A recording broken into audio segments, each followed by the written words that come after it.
Halo, selamat sore semuanya. Sore Mas Selamat datang, Agung. ya. Selamat sore, selamat datang kepada program Kepoin Layar Anak Indonesiana TV. Terima kasih sudah menyempatkan diri untuk hadir, karena fokus program ini adalah menjawab nanti kekepoan kalian atau pertanyaan teman-teman di sini, khususnya terkait dengan program dan pendaftaran Layar Anak Indonesiana TV. Kita tidak perlu berlama-lama, langsung saja acara ini akan dibuka oleh Kepala Balai Media Kebudayaan, Ibu Retno Raswati. Saya persilahkan Ibu. Terima kasih Mas Agung. Selamat siang. Assalamualaikum warahmatullahi wabarakatuh. Salam sejahtera untuk semuanya. Salam untuk para kurator, Mas Tony di sini, kemudian ada Mbak Rina yang merupakan ketua tim dari Open Call di sini, Pak Lianto, kemudian Pak Lintang dan Mbak Ebe di sini. Terima kasih sudah hadir bergabung bersama kami sehingga bisa membantu para calon-calon peserta untuk bisa lebih paham tentang program Kepoin Layar Anak ini, terutama untuk kegiatan yang kita harapkan bisa nantinya akan menghasilkan sinias-sinias muda dengan produksinya yang luar biasa untuk mendukung perfilman serta dokumentasi tentang kebudayaan Indonesia. Begitu. Saya ucapkan juga terima kasih kepada para peserta yang sudah calon peserta yang sudah hadir bergabung bersama kami. Di sini saya hanya akan mengantarkan bahwa sebetulnya kegiatan Layar Anak Indonesiana TV ini merupakan bagian dari sebuah kegiatan besar yang kami harapkan pada akhirnya nanti akan menghasilkan konten-konten yang bisa melengkapi pustaka budaya Indonesia, sehingga anak-anak bisa belajar secara ringan melalui video-video yang dihasilkan secara mudah memahami tentang kebudayaan Indonesia. Disinilah arena untuk bagi para peserta untuk bisa menunjukkan kreativitas untuk menghasilkan video-video yang terinspirasi dari 10 OPK yang ada di Indonesia, yaitu Objek Pemajuan Kebudayaan Indonesia, sehingga pada akhirnya nanti konten-konten tersebut bisa dijadikan salah satu materi untuk anak-anak Indonesia, terutama generasi muda untuk belajar tentang kebudayaan Indonesia. Jadi saya harapkan semua para calon peserta ini bisa lebih memuaskan rasa ingin tahunya sehingga bisa pada akhirnya benar-benar paham bahwa ini adalah salah satu cara untuk mengajak semua orang, semua generasi muda kita untuk bisa lebih belajar tentang Indonesia melalui produksi yang kalian akan semua hasilkan. Saya pikir itu saja. Semangat terus, kemudian saya harapkan setelah ini langsung pencet tombol pendaftaran untuk bisa ikut berpartisipasi di dalam acara Layar Anak Indonesia. Terima kasih. Wabillahi taufiq wal hidayah. Wassalamualaikum warahmatullahi wabarakatuh. Waalaikumsalam warahmatullahi wabarakatuh. Terima kasih Ibu atas pembukaan dan sambutannya. Kita langsung saja ke narasumber berikutnya. Sekarang kita akan mendengarkan sedikit pengantar dari Pak Chandra Endo Putro yang adalah koordinator dari produksi film atau konten di Indonesiana TV. Silakan Pak Chandra untuk memberikan kata pengantarnya. Terima kasih Mas Agung yang ganteng. Terima kasih Mbak Bu Retno. Saya melanjutkan penjelasan dari Bu Retno ya tentang film-film anak-anak yang kita butuhkan atau konten untuk segmen usia anak-anak. Biasanya memang ini susah-susah gampang pasti di mata teman-teman sinias. Kadang-kadang ada yang bertanya sebenarnya film anak-anak itu seperti apa sih? Kita tuh punya pegangan ya yang berlaku umum ya buat kita adalah bahwa film anak-anak ini atau film yang untuk layar anak Indonesia ini adalah film yang bisa dinikmati dan layak ditonton oleh anak-anak, oleh keluarga ya. Kalau mengacu kepada standar segmen usia anak-anak itu apa kan biasanya disebutnya kalau di luar kan school age, itu berarti usia SD ya, jadi 6 sampai 12 atau 13 tahun. 12 tahun lah di usia itu. Nah, bisa dinikmati itu artinya ketika kita menceritakan apapun gitu ya, dalam hal ini mungkin nanti akan tersentuh tuh soal 10 objek pemajuan kebudayaan, kita melihatnya dari point of view anak-anak. Bagaimana anak-anak melihat sebuah tradisi lisan, bagaimana anak-anak bisa melihat apa yang disebut dengan pengetahuan tradisional dan lain. Tapi dari kacamata anak-anak, artinya juga dari cara berpikir anak-anak, cara anak-anak mengalami, cara anak-anak menyelami, mengikuti petualangan mereka dari cerita yang ingin kita sampaikan. Kira-kira begitu gambarannya tentang film anak-anak. Saya kira segitu dulu ya Mas Agung, nanti mungkin bisa dilanjutkan dengan tanya-jawab. Siap, terima kasih banyak Pak Chandra atas penjelasannya. Mungkin teman-teman yang perlu digarisbawahi adalah ini yang jadi kita concern itu adalah konten-konten yang bisa dinikmati oleh anak-anak tentunya ya dan keluarga. Kita lanjut ke pemapar atau narasumber berikutnya adalah Mas Alex Sihar yang sedikit akan menjelaskan tentang 10 objek pemajuan kebudayaan. Mungkin masih ada yang bertanya-tanya sebenarnya apa sih 10 objek pemajuan kebudayaan itu. Tapi sebelumnya kita tonton dulu video yang satu ini.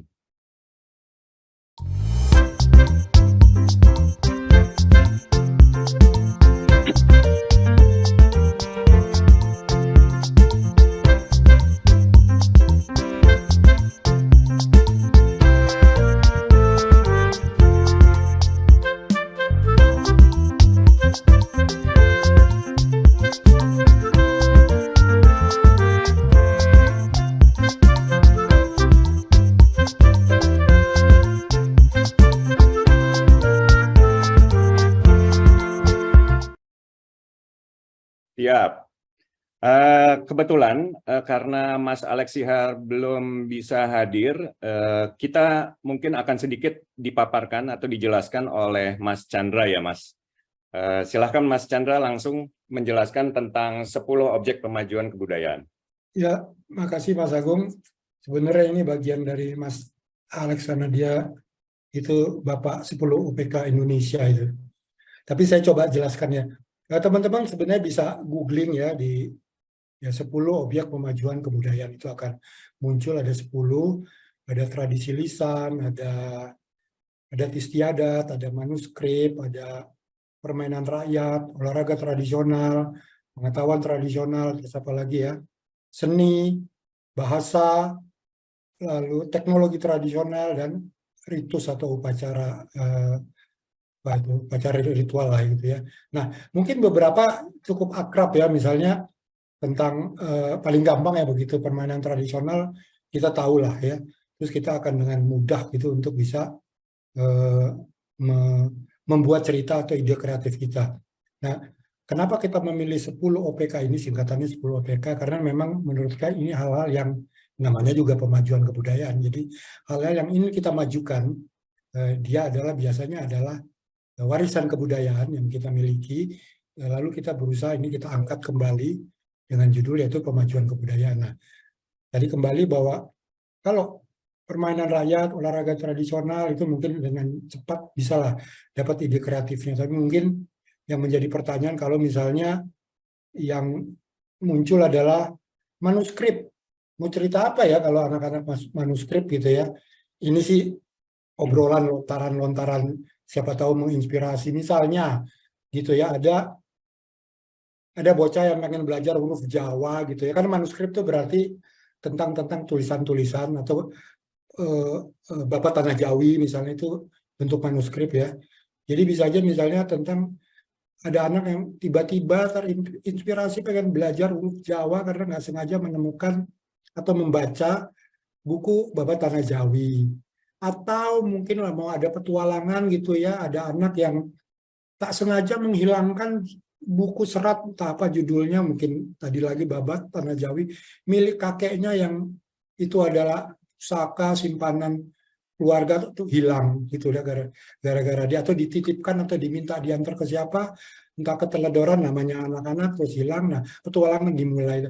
Bisa begitu aja. Jadi tidak harus sebuah cerita tentang bahwa tanah Jawi itu adalah bla bla bla, kira-kira begitu. Dan mungkin penjelasan saya tentang manuskrip yang tampaknya tidak bisa dibawa ke ranah anak-anak, tapi bisa ya mungkin menginspirasikan dan bisa kita aplikasikan atau bahkan menimbulkan ide lain gara-gara obrolan ini untuk 9 OPK yang lain. Selanjutnya mungkin nanti tanya jawab kali ya Mas Agung ya. Sekian dulu Mas Agung, mungkin saya rasa cukup ya. Ya, saya mau bertanya sedikit. Jadi intinya tuh anak ini juga harus bisa fun ya Mas ya. Maksudnya fun, menarik gitu ya untuk ditonton oleh si anak-anak itu sendiri dong ya. Benar, sangat penting harus fun dan menarik. Biasanya masuk ke petualangan ya, biasanya begitu. Tapi boleh cara lain, drama juga boleh gitu. Kira-kira gitu Mas Agung. Oke. Nah, ini kebetulan Mas Alex juga sudah hadir. Nah, kita langsung aja. Selamat datang Mas Alex Sihar. Kita langsung saja langsung dipaparkan atau ditambahkan terkait dengan 10 objek pemajuan kebudayaan terkait dengan layar anak Indonesia. Nah, silakan Mas Alex.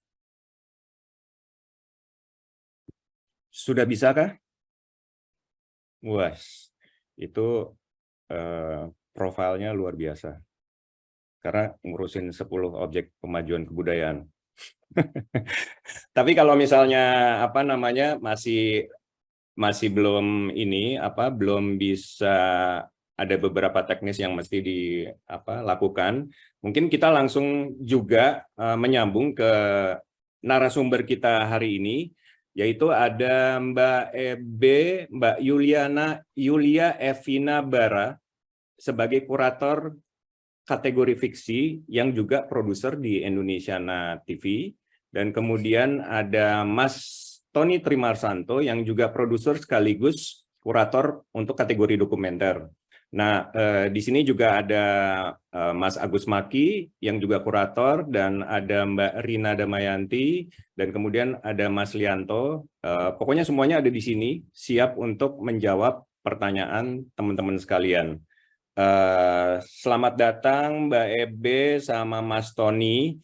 Jadi untuk teman-teman nanti langsung bisa bertanya, raise hand gitu, pakai fitur itu atau pakai fitur Q&A ya. Nanti bisa diketik di situ, nanti disampaikan ke semua produser dan kurator yang ada di sini. Sementara ini kita mendengarkan sedikit paparan dulu dari Mbak Yulia Evina Bara tentang kategori fiksi. Silakan Mbak Ebe. Halo Kak Agung, selamat sore teman-teman. Semua terima kasih atas kehadirannya di sini. Mungkin dari saya mewakili para kurator, pada intinya adalah untuk fiksi gitu. Kami mencari sebenarnya filmmaker yang memungkinkan untuk bisa membuat dan bekerja sama gitu dengan kuncinya adalah sebenarnya soal cerita yang cocok untuk anak, kemudian storytelling yang kuat, dan visual yang sekreatif mungkin.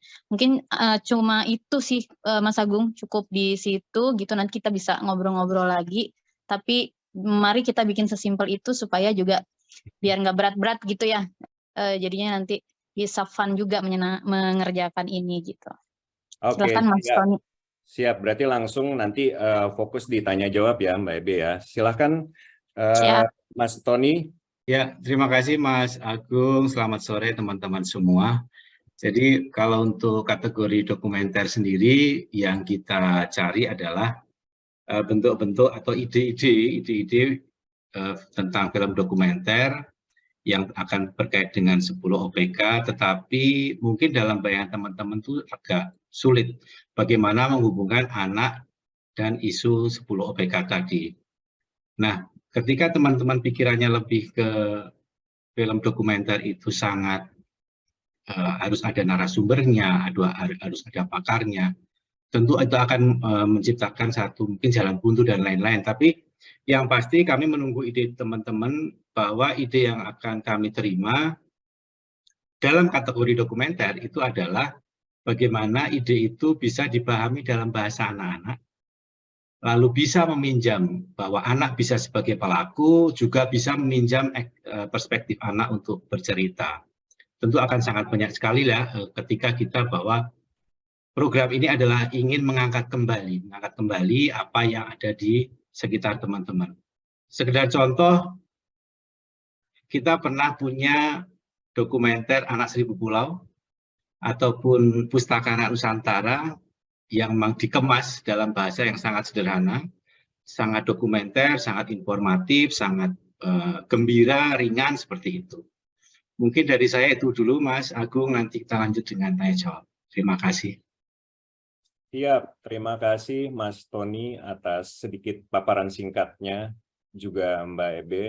Mungkin kita langsung saja ke sesi tanya jawab. Peserta bisa langsung raise hand. Nanti panitia akan memilih siapa yang akan bertanya dan juga bisa mengetikkan pertanyaannya di kolom atau di fitur Q&A, mengetikkan pertanyaannya di sana. Untuk kemudian kami jawab. Nah, dari situ, sementara kita menunggu, kalau dari sini saya perhatikan belum ada pertanyaan di fitur Q&A dan belum ada yang raising hand ya. Jadi apa kita, Mas Alex sudah bisa ready untuk sedikit menambahkan tentang 10 objek pemajuan kebudayaan. Oh, ini ada pertanyaan masuk nih. Saya bacakan dulu ya. Oke, dari Muhammad Husni, dokumenter drama apakah bisa? Terus kemudian ada peserta yang anonimus, wah nggak mau ketahuan namanya. Badan Hukum Pengusul harus CV atau bisa perkumpulan. Nah, untuk sesi administrasi nanti akan dijawab di sesi berikutnya oleh Mbak Rina. Kita fokus dulu pertanyaan di sisi kreatif ya, di sisi kreatif dan tema dan konsep si film itu sendiri. Nah, terus kemudian di sini ada pertanyaan, saya kumpulkan dulu dari Henry Sulistyo, Yogyakarta. Saya bersama dengan tim mempunyai film yang sedang diproduksi menuju tahap editing. Saya bersama tim merasa film kami sangat sesuai dengan layar anak. Apakah kira-kira film kami diperbolehkan untuk kami submit dan ada peluang untuk berpotensi didukung oleh layar anak Indonesia? Mungkin itu bisa kita tunda ke sesi teknis ya. Ini sebenarnya ada pertanyaan yang umum. Kemudian jika konsep dan proposal disetujui, bagaimana dengan teknis pembiayaan? Itu juga urusan teknis, durasinya berapa? Terkait dengan teknis juga. Cinema 5, selamat siang, ingin bertanya untuk proposal dan skenario format animasi apakah diperbolehkan atau harus hibrid gitu kan ya. Terus kemudian apakah yang bisa mengikuti pendaftaran ini hanya rumah produksi yang berbadan hukum? Oke. Mungkin ini ada pertanyaan tentang dokumenter drama ya, dan mungkin Mas Tony bisa merespons lebih dulu, karena kan dokumenter juga mungkin harusnya ada yang drama dan kemudian ada yang horor juga ya.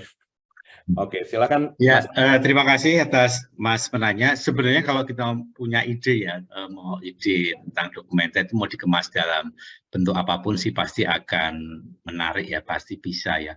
Silakan teman-teman sih, kalau menurut saya drama pun dalam dokumenter bisa, horor pun dalam dokumenter itu bisa. Jangan pernah berpikir bahwa dokumenter itu selalu serius, identik dengan wawancara. Kita bisa punya strategi bahwa membuat dokumenter itu ada struktur dramanya, seperti halnya dalam film fiksi, itu sangat mungkin. Jadi harapan kami sih silakan saja di-submit, kita akan menunggu, nanti kita akan lihat perkembangannya. Itu saja sih Mas Agung, terima kasih. Oke, siap. Terima kasih Mas Tony. Mudah-mudahan menjawab ya. Ini ada pertanyaan yang bisa saya jawab langsung sih. Apakah harus pakai bahasa Indonesia baku? Tentu tidak. Karena di sini juga ada pertanyaan apakah bisa berbahasa daerah? Pasti bisa. Gitu ya, yang singkat-singkat. Terus, karena boleh mengirimkan lebih dari satu ide, saya dan tim punya beberapa ide fiksi maupun dokumenter. Oke, apakah boleh submit keduanya? Harusnya boleh ya. Ini saya pertanyaan yang agak lebih sedikit butuh penjelasan adalah pemahaman kami dalam kategori fiksi, apakah salah satu dari 10 objek OPK ya maksudnya, objek pemajuan itu disisipkan menjadi value utama dari ceritanya, apa begitu maksudnya? Mungkin di sini Mas Alexihar atau Mas Chandra mungkin bisa merespons sedikit tentang menyelipkan 10 objek pemajuan kebudayaan itu. Mungkin Mas Alex dulu kali ya. Om Alex, monggo Om. Boleh? Silakan Mas Alex. Boleh. Mas, Mas Alex. Selamat siang. Selamat siang. Apakah suara saya terdengar jelas? Sangat jelas. Sangat jelas. Sangat jelas. Kalau masalah menggunakan objek pemajuan kebudayaan dalam cerita tentunya itu yang dicari ya. Itu yang dicari. Bagaimana dia dilibatkan dalam cerita, bukan hanya sebagai center dari ceritanya, tapi juga bisa dipakai sebagai latar belakang atau penghubung dan sebagainya. Jadi jangan kemudian harus bercerita soal objeknya secara spesifik, bisa aja tentang keadaan atau relasi-relasi lain di luarnya gitu. Mungkin saya mau melebarkan sedikit dulu ya tentang si objek pemajuan kebudayaan sendiri. Soalnya kalau dari ide-ide yang biasanya masuk ketika kita ngomong tentang film untuk anak gitu atau konten untuk anak, banyaknya yang diangkat hanyalah objek yang dari permainan tradisional atau dari olahraga lokal gitu ya, olahraga tradisional, padahal bisa jauh lebih besar dari itu. Saya boleh izin share screen kah? Bisa, Mas. Boleh, bisa ya? Ya. Disabled belum? Udah di-enable belum? Sudah di-enable. Silakan. Oke.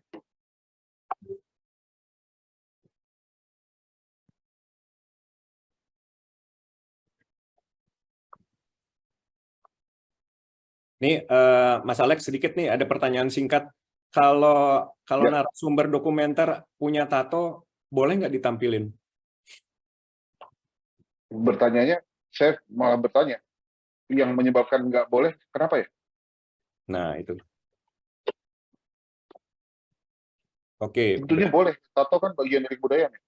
Ya. Oke, berarti bisa ya. Tentunya tergantung konteksnya. Kontekstual. Tergantung konteksnya. Lagi-lagi konteks jadi penting itu. Nah, kalau kita ngomong 10 objek pemajuan kebudayaan itu kan ini ya, 10 itu. Ada tradisi lisan, ada manuskrip, ada adat istiadat, ada ritus, ada pengetahuan tradisional, ada teknologi tradisional, ada seni. Jadi seni adalah satu dari sekian banyak. Ada bahasa, permainan rakyat, olahraga tradisional. Ketika film Anda bahkan sudah menggunakan bahasa lokal atau bahasa daerah, sebenarnya Anda sudah mengeksploitasi, sudah menggunakan objek pemajuan kebudayaan dalam membuat film Anda. Bukan berarti ketika bahasanya, ceritanya bisa tentang interaksi atau cita-citaan, tapi ketika bahasanya menggunakan bahasa lokal, Anda sudah melakukan pemanfaatan dari 10 objek pemajuan kebudayaan sebenarnya. Jadi dan semua yang urusannya sama anak, semua ini 10-10-nya pasti ada urusannya sama anak-anak. Bukan cuma permainan rakyat yang ada urusannya sama anak-anak. Ketika ngomong teknologi pasti ada urusannya sama anak-anak. Teknologi tradisional tuh bagaimana? Ini misalnya ya, pengetahuan tentang membedong bayi itu kan objek pemajuan kebudayaan ya, urusannya sama anak-anak. Itu pengetahuan tradisional. Sampai teknologi apa yang muncul dari situ kemudian, bagaimana pengetahuan tentang menggunakan bubuk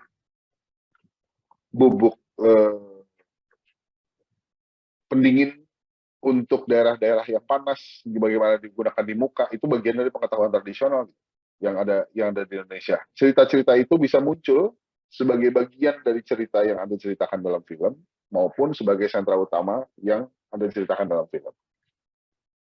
Jadi jangan takutlah gitu, ketika kita ngomong tentang objek pemajuan kebudayaan lalu harus menjadi sentral doang. Enggak, latar belakang tentang pernikahan itu cerita tentang latar belakang pernikahan aja pasti ada adat istiadat nih. Hmm. Mungkin itu. Silakan Mas Chandra menambahkan. Ya, Alex, tadi udah gua kasih contoh tentang manuskrip. Ceritanya misalnya ada anak yang disuruh nganter buku babat Jawi ya, sama kakeknya ke siapa gitu, karena keteledoran nama juga anak-anak bilang di jalan atau apalah yang terjadi sehingga akhirnya menjadi petualangan dia bagaimana dia harus bisa menemukan kembali buku babat tanah Jawi itu. Tadi gua kasih contoh itu gitu loh. Jadi memang yang tadi kata Alex benar, kita tidak harus fokus, bisa latar belakang, bisa apapun, dan bahkan bisa dalam satu film ada lebih dari satu UPK. Misalnya gampang lah cerita Pasti. tentang babat tanah Jawi tapi pakai bahasa Jawa gitu ya. Gitu kan, jadi ada dua tuh masuk, bahkan saya yakin bisa 2 atau 3 yang terjadi ya, permainan tradisional, nanti di dalam situ ternyata ada pengetahuan tradisionalnya juga. Jadi kira-kira gitu ya, Mas Alek, benar ya Mas ya? Betul. Dan Oke. menurut saya itu ada di sekeliling kita sehari-hari kok. Mm-mm. Dan nggak perlu kemudian spesifik. Wah, ini harus sesuatu yang sifatnya tradisi. Banyak hal yang sifatnya kontemporer, modern juga bagian dari kebudayaan kita. Jadi menurut saya banyak sekali pengembangan yang terkesan apa ya? Terkesan kontemporer gitu, padahal dia punya roots yang sangat panjang di tradisi kita. Ya, atau dengan kata lain sebenarnya kebudayaan yang ada ini nih sebenarnya ada di sekitar kita, kita aja nggak sadar sebenarnya atau nggak jeli. Itu kali ya Betul. malah.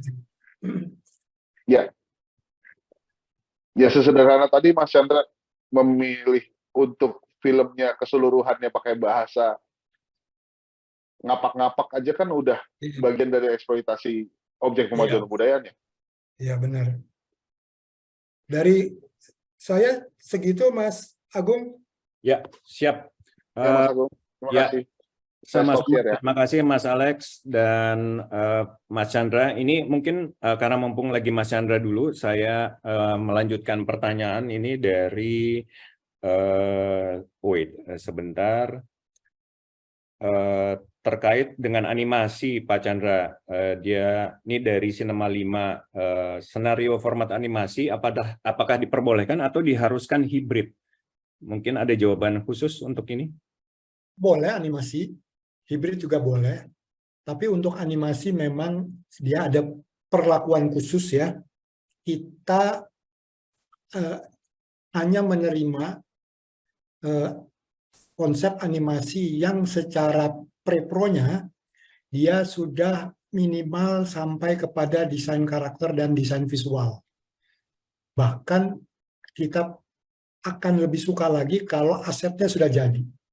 Tapi bukan berarti kalau aset belum jadi kita nggak terima ya. Tapi yang penting desain visual sudah fix karakternya seperti apa, setnya seperti apa, sehingga sebenarnya dia tinggal masuk langsung ke produksi. Di dalam produksinya mungkin ada penyiapan aset, lalu animatik dan sebagainya. Kenapa begitu? Karena mengingat timeline produksi yang mungkin kalau di total di luar skenario kita cuma punya waktu 3 bulan. Nah dari pengalaman saya 3 bulan itu sebenarnya cukup. Kalau dihitung aset sebulan, lalu aset dan animatik ya bisa dilakukan paralel sampai sebulan, lalu proses layout dan anim itu 1 bulan, 2 bulan lebih mungkin, lalu sisanya itu adalah finishing dan sebagainya. Nah kalau ada teman-teman yang kita aset udah jadi nih, rigging udah lebih bagus lagi itu.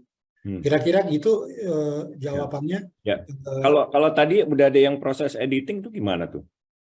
Itu film fiksi, dia udah syuting kayaknya, dan tapi dalam proses editing penyelesaian masih boleh submit nggak? Karena katanya secara konsep dan tema relevan dan cocok sekali dengan layar Indonesiana TV ini. Kalau dari saya sih kalau cocok oke, tapi boleh aja. Tapi mungkin Mbak Rina bisa memberikan pandangan, Mbak Rina. Apa Pak Chan? Pertanyaannya. Jadi pertanyaannya Mbak Rina sudah selesai syuting, dalam proses editing boleh disubmit nggak?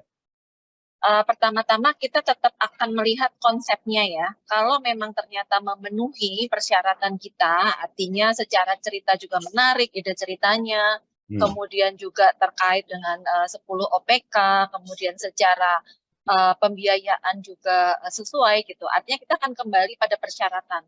Kalau itu memenuhi, saya pikir masih bisa dipertimbangkan ya. Ini memang program yang sesuai untuk anak-anak gitu, seperti yang tadi disampaikan oleh baik Mas Chandra ataupun Mas Alek ya. Jadi akan dilihat lagi konsep-konsepnya, skenario-nya seperti itu gitu. Jadi kita tidak submit aja dulu ya. Ya betul Submit aja betul. dulu ya. Betul. Apalagi nanti ada pendampingan dari produser juga.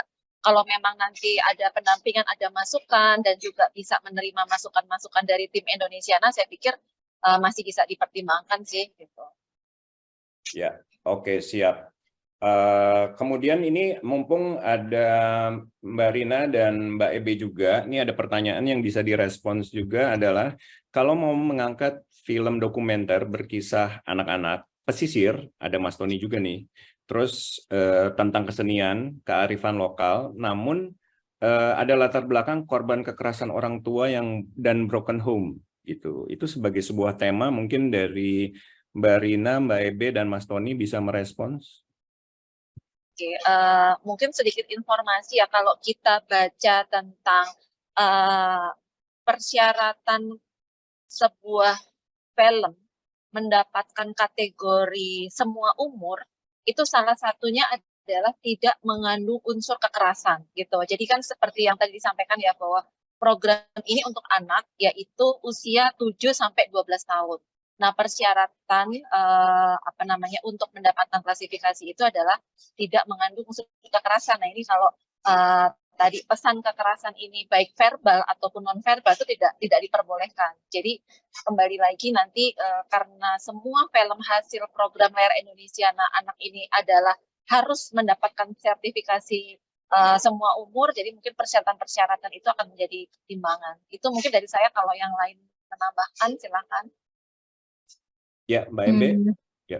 Iya, saya ingin menambahkan sebenarnya gini ya, memang pertama ada objek pemajuan kebudayaan yang menjadi sumber dari inspirasi dari film yang nanti akan dibuat gitu. Nah, namun demikian juga bahwa harus diingat kita ini adalah kreator yang kemudian harus menerjemahkan dalam bentuk yang kreatif gitu. Kita ingin memberikan tayangan yang menyenangkan buat anak, cocok buat anak gitu. Jadi film apapun, mau buat anak, mau buat orang dewasa, kalau dia juga ingin semua bicara tentang banyak hal gitu, juga saya nggak yakin itu bisa menjadi sebuah film yang bagus, yang baik juga gitu ya. Pada intinya adalah storytelling yang kuat gitu dan visual yang kuat juga, menurut saya akan membuat justru film ini menjadi bagus gitu. Dan karena ini film pendek, ada durasi juga yang harus dipenuhi gitu. Bagaimana caranya agar filmnya juga bisa dinikmati gitu. Jadi kalau ada semua hal ingin dimasukkan gitu, sepertinya ini ya malah justru akan menghambat kreativitas dari teman-teman semua gitu. Oleh karenanya mendevelop sebuah cerita gitu ya dibutuhkan ya itu tadi sudah ada inspirasi dari mana harus bercerita gitu, justru mencari cara supaya ini bisa ditampilkan dalam bentuk yang secara estetika baik, juga isinya juga baik gitu. Jadi ini mungkin sepertinya jadi sederhana gitu ya, tapi disitulah gitu sebagai kreator kita mesti mencari cara gitu untuk bisa menampilkan cerita anak ini memang cocok buat anak-anak gitu. Oke, siap. Terima kasih Mbak Ebe. Ada yang mau menambahkan, Mas Alex? Mungkin menekankan itu juga ya, Mas Agung. Yang kita lagi mau cari adalah film untuk anak-anak, bukan film tentang anak-anak. Oke, jadi film yang bisa dinikmati untuk oleh anak-anak ya. Tidak harus melulu juga tokohnya anak-anak gitu ya. Tapi yang penting bahwa apapun itu dia bisa dinikmati oleh anak-anak. Kalau tadi Pak Chandra sebut secara relatif di bawah 12 tahun, dan secara kategori censorship nantinya adalah semua umur ya. Betul. Oke. Tapi itu berpikir bahwa yang menontonnya adalah dinikmati oleh anak-anak itu jadi wajib ya, bukan tambahan Ya. gitu, malah itu utamanya. Ya namanya juga kan ini layar anak Indonesiana TV.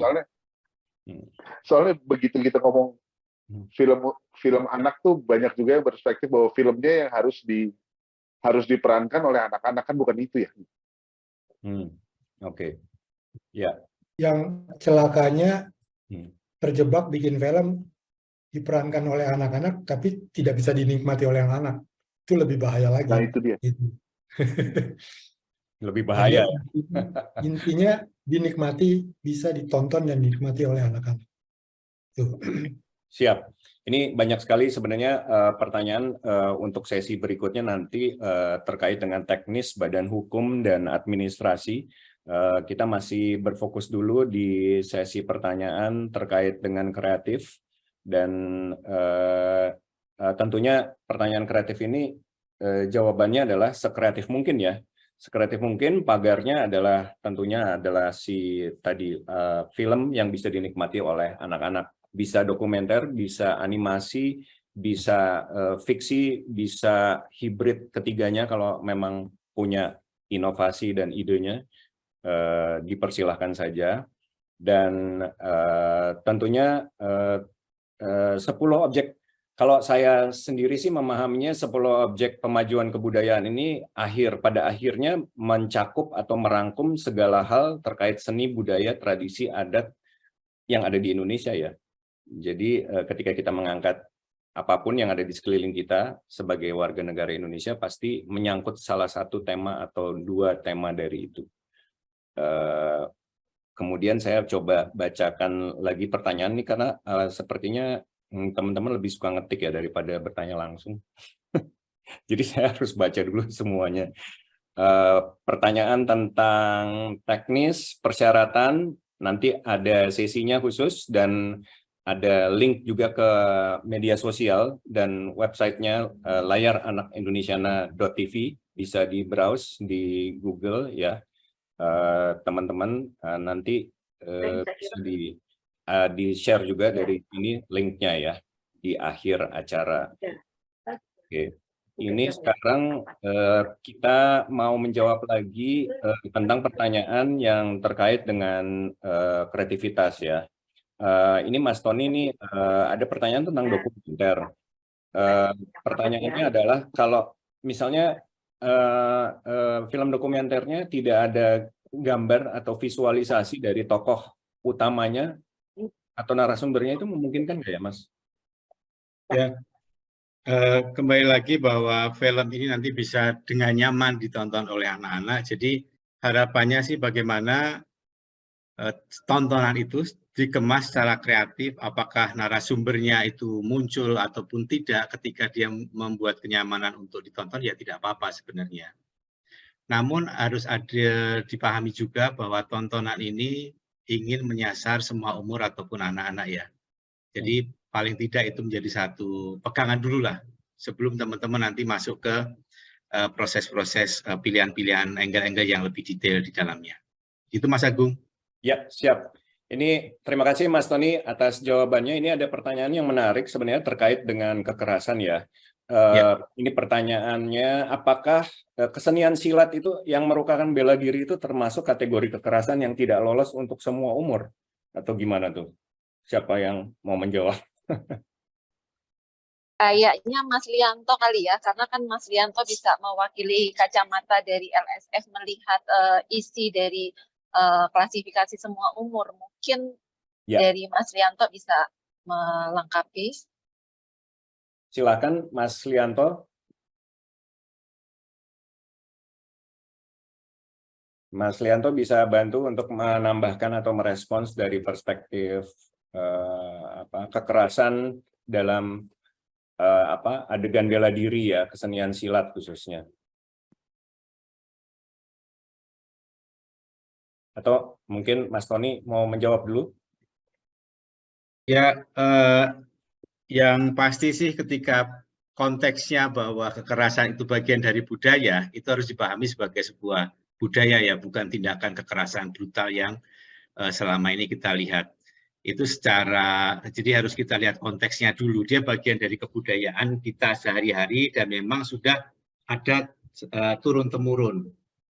Nah, untuk lebih detailnya, kita sebenarnya menunggu penjelasan dari Mas Lianto sebagai bagian dari yang paling paham tentang sensorship. Mungkin kita akan sambil menunggu Mas Lianto. Tapi menurut saya sih, kita lihat konteksnya dulu bahwa kekerasan itu. Nah, silakan Mas Lianto sudah muncul. Ya, silakan Mas Lianto.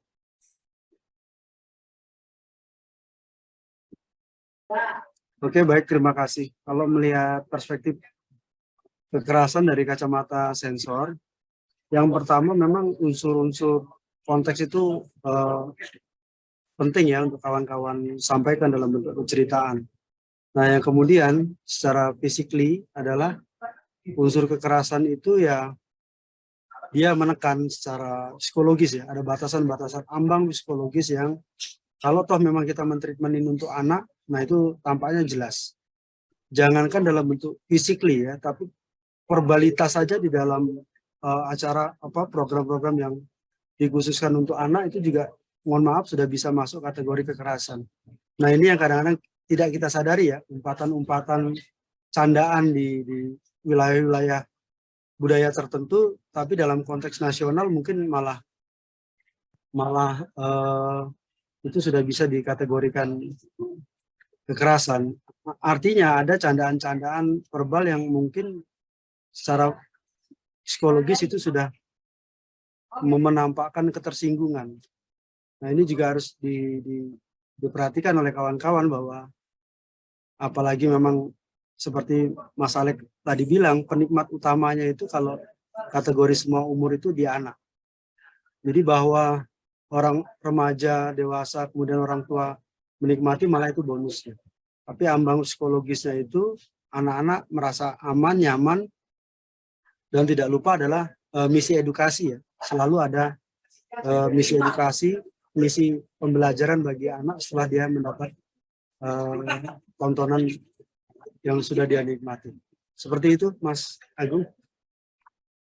Siap, terima kasih Mas Lianto. Jadi itu penjelasan dari pertanyaan tadi semoga bisa menjawab secara umum karena ini ada pertanyaan juga tentang apakah Pokemon berantem itu termasuk kekerasan ya. Jadi konteksnya sama mungkin dengan tadi tradisi dan kesenian bela diri dan efek kepada si calon penonton anak-anaknya itu.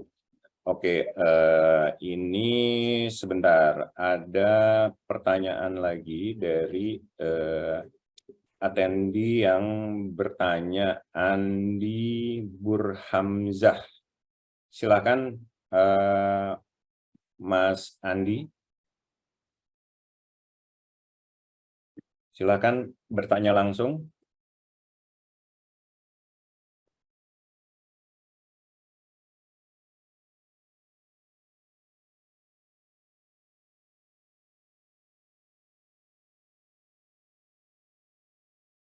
Bisa dibantu? Minta nggak di-mute? Ini oke.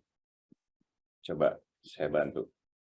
Dari saya tidak bisa unmute-nya. Kayaknya harus dari panitia. Bisa?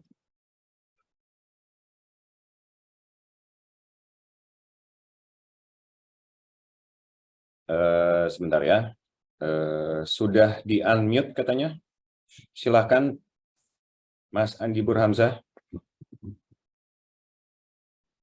Mungkin suaranya dulu dicek bisa keluar atau belum.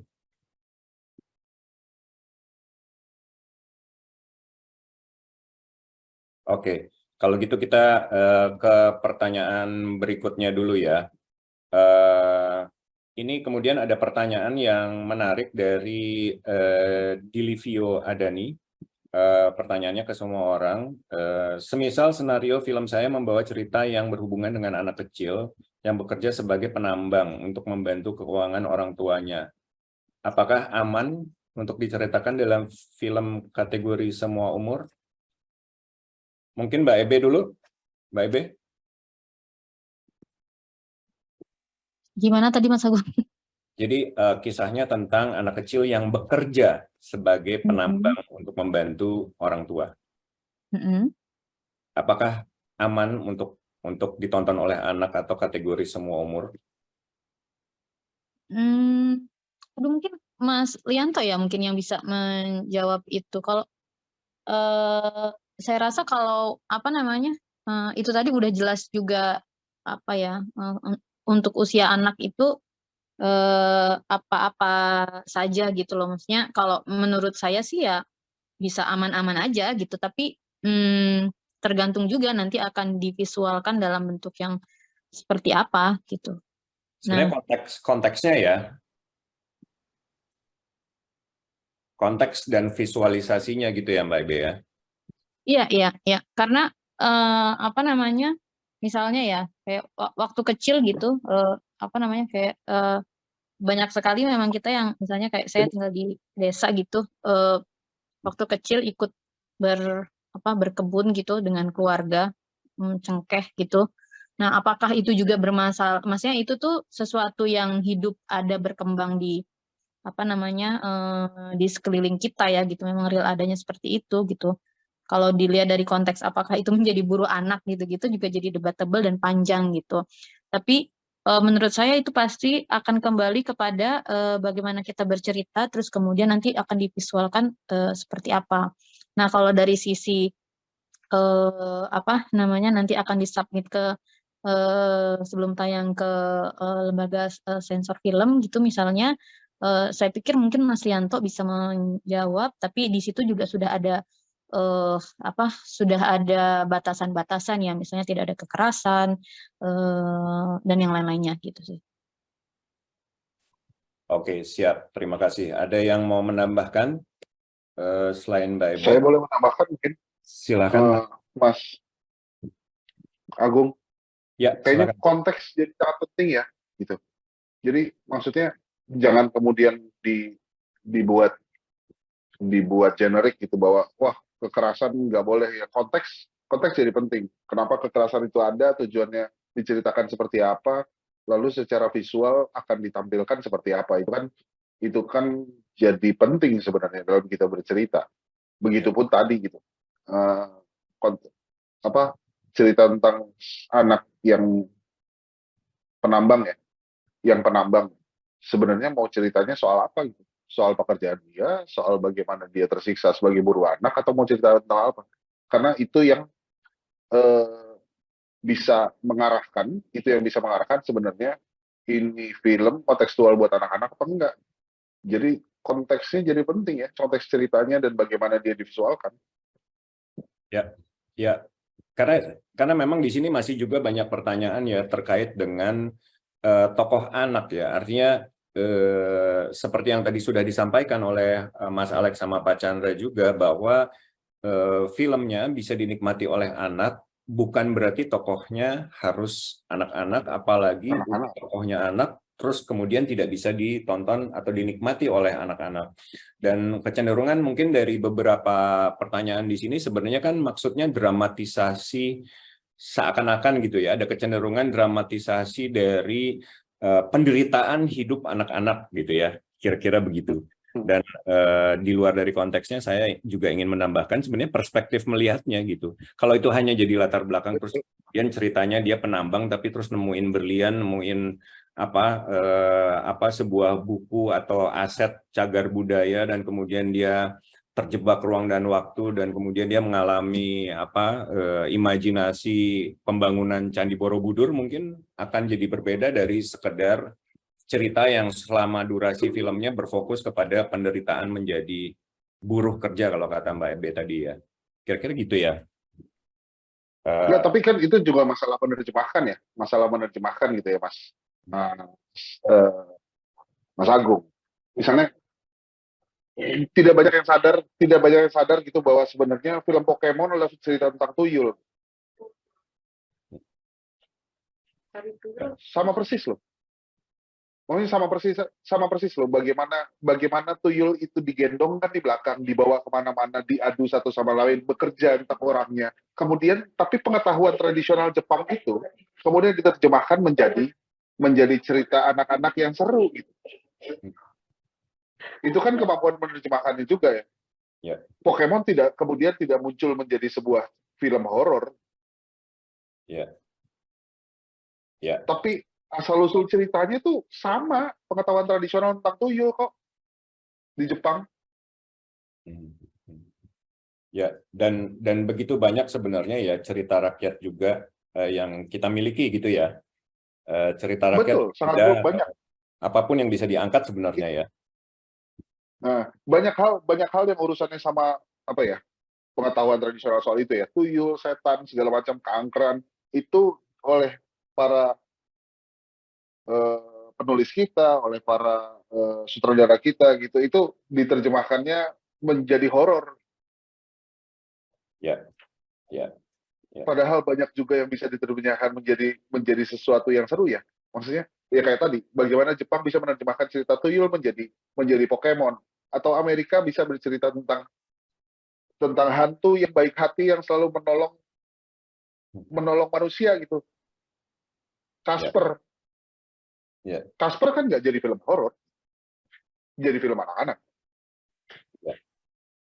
Lebih tentang persahabatan ya. Nah, itu kan bagaimana menerjemahkan, bagaimana konteks dan segala macam ya.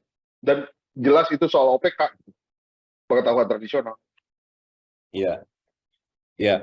Ini banyak sekali sebenarnya pertanyaan yang diajukan oleh teman-teman di sini memang seputar antara dua hal, antara tadi ide cerita kreatif dan kemudian teknis ya. Nanti mungkin teknis bisa dilanjutkan di sesi berikutnya.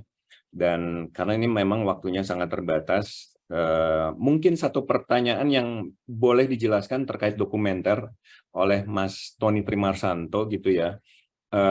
Mungkin perlu ditambahkan lagi gitu. Orang kalau asosiasinya dokumenter kemudian seakan-akan berat dan serius gitu ya. Dan memang bagaimana sih mengelaborasi dokumenter untuk bisa dinikmati oleh anak-anak gitu loh, Mas. Ya, karena mungkin pemahaman bentuk-bentuk dokumenter yang saat ini ada itu masih sangat terbatas ya, Mas ya. Jadi kita butuh cara-cara lain, misalkan bahkan kita penting loh mengadopsi cara-cara bertutur dalam film fiksi di dokumenter.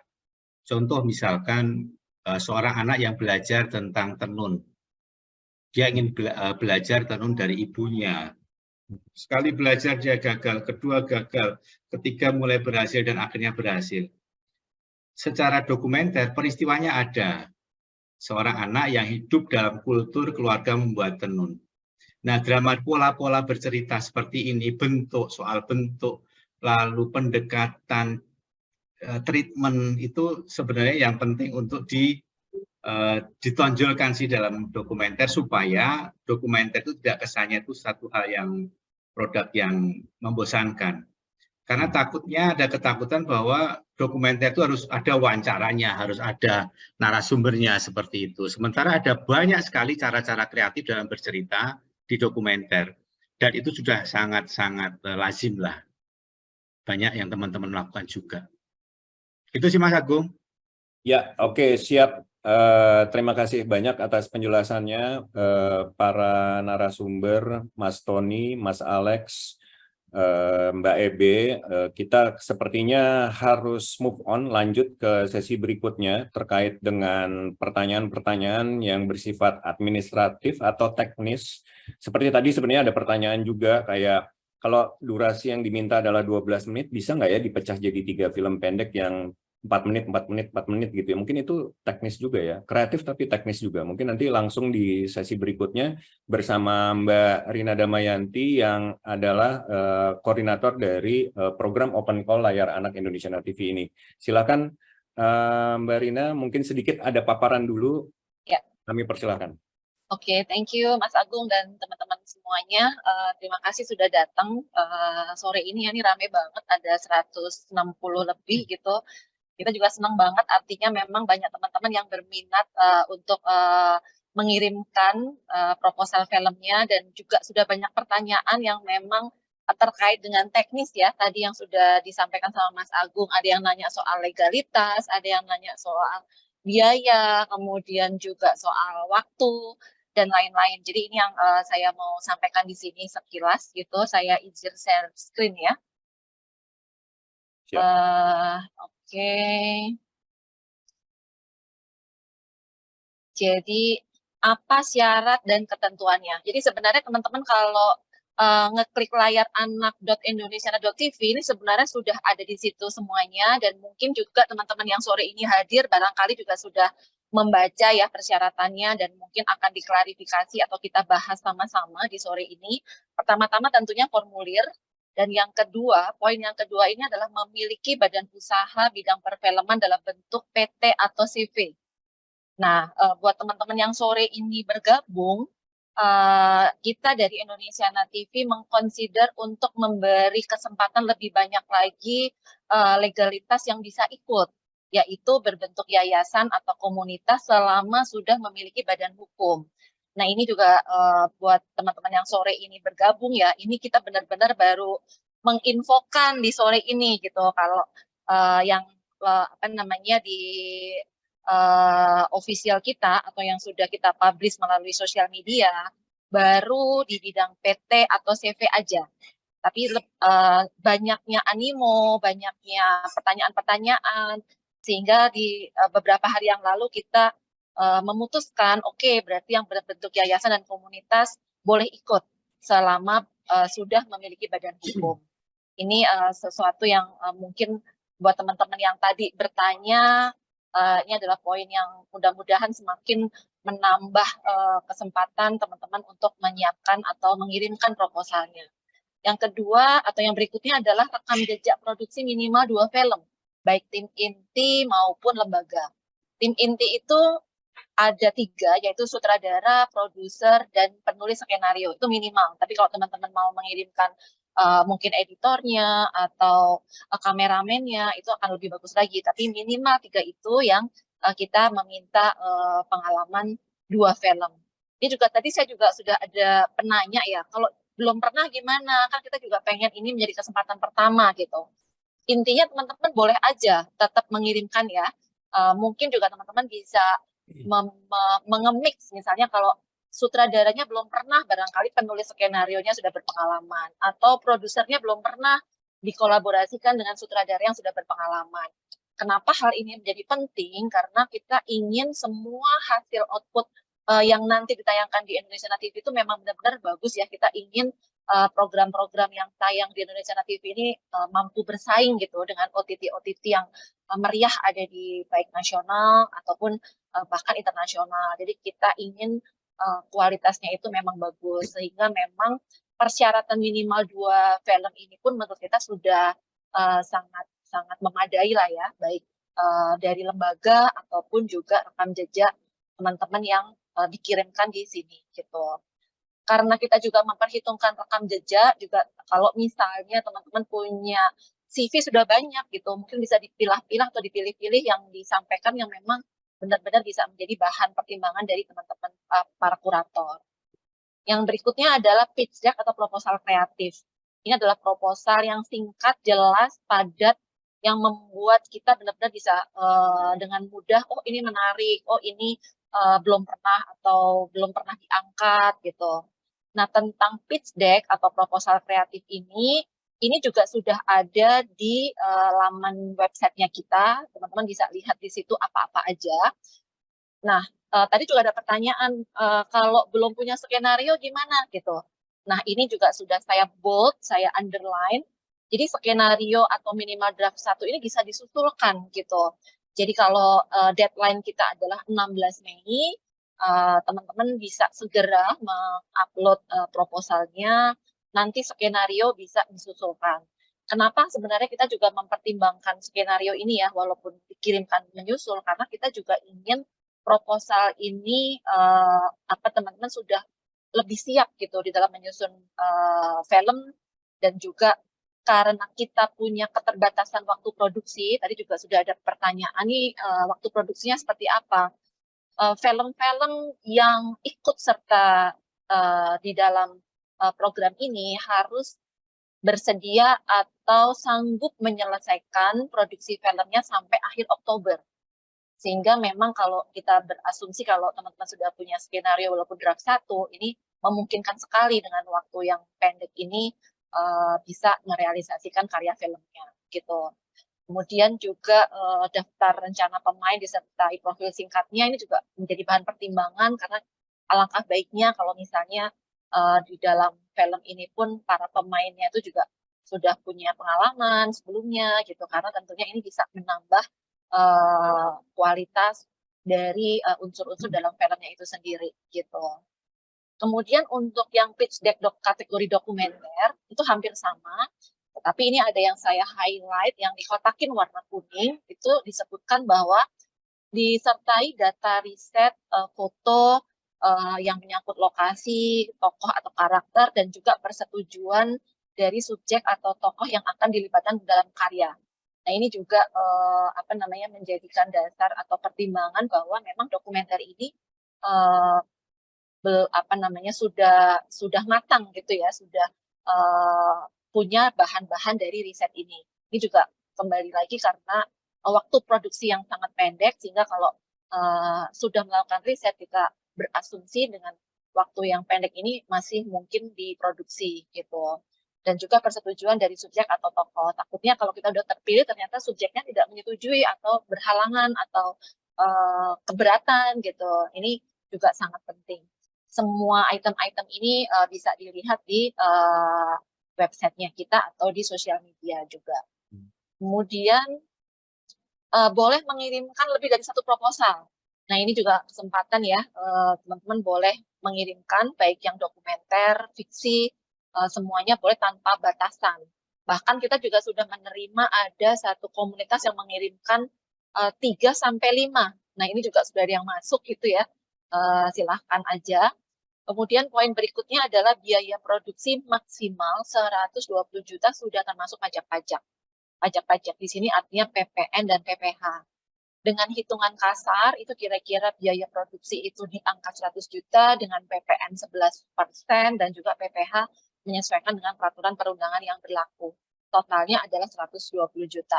Nah, bagaimana menyusun rincian biaya itu kita tidak ada formatnya ya, tetapi kita berasumsi teman-teman yang memang sudah berpengalaman pembuat film tentunya bisa menyusun anggaran. Jadi intinya supaya kita dari kurator bisa melihat bagaimana pendistribusian dana ini memastikan semua elemen dalam produksi itu tercover untuk misalnya untuk biaya operasional produksi, biaya operasional untuk pasca produksi, biaya pemain, biaya mungkin juga filmmaker yang terlibat. Jadi kita ingin melihat bagaimana pendistribusian dari rencana RAB-nya itu sendiri gitu.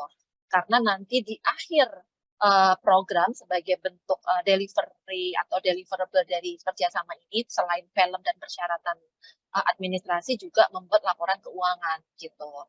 Ini juga nantinya akan menjadi dasar dalam teman-teman akan merealisasi dan membuat laporan keuangan.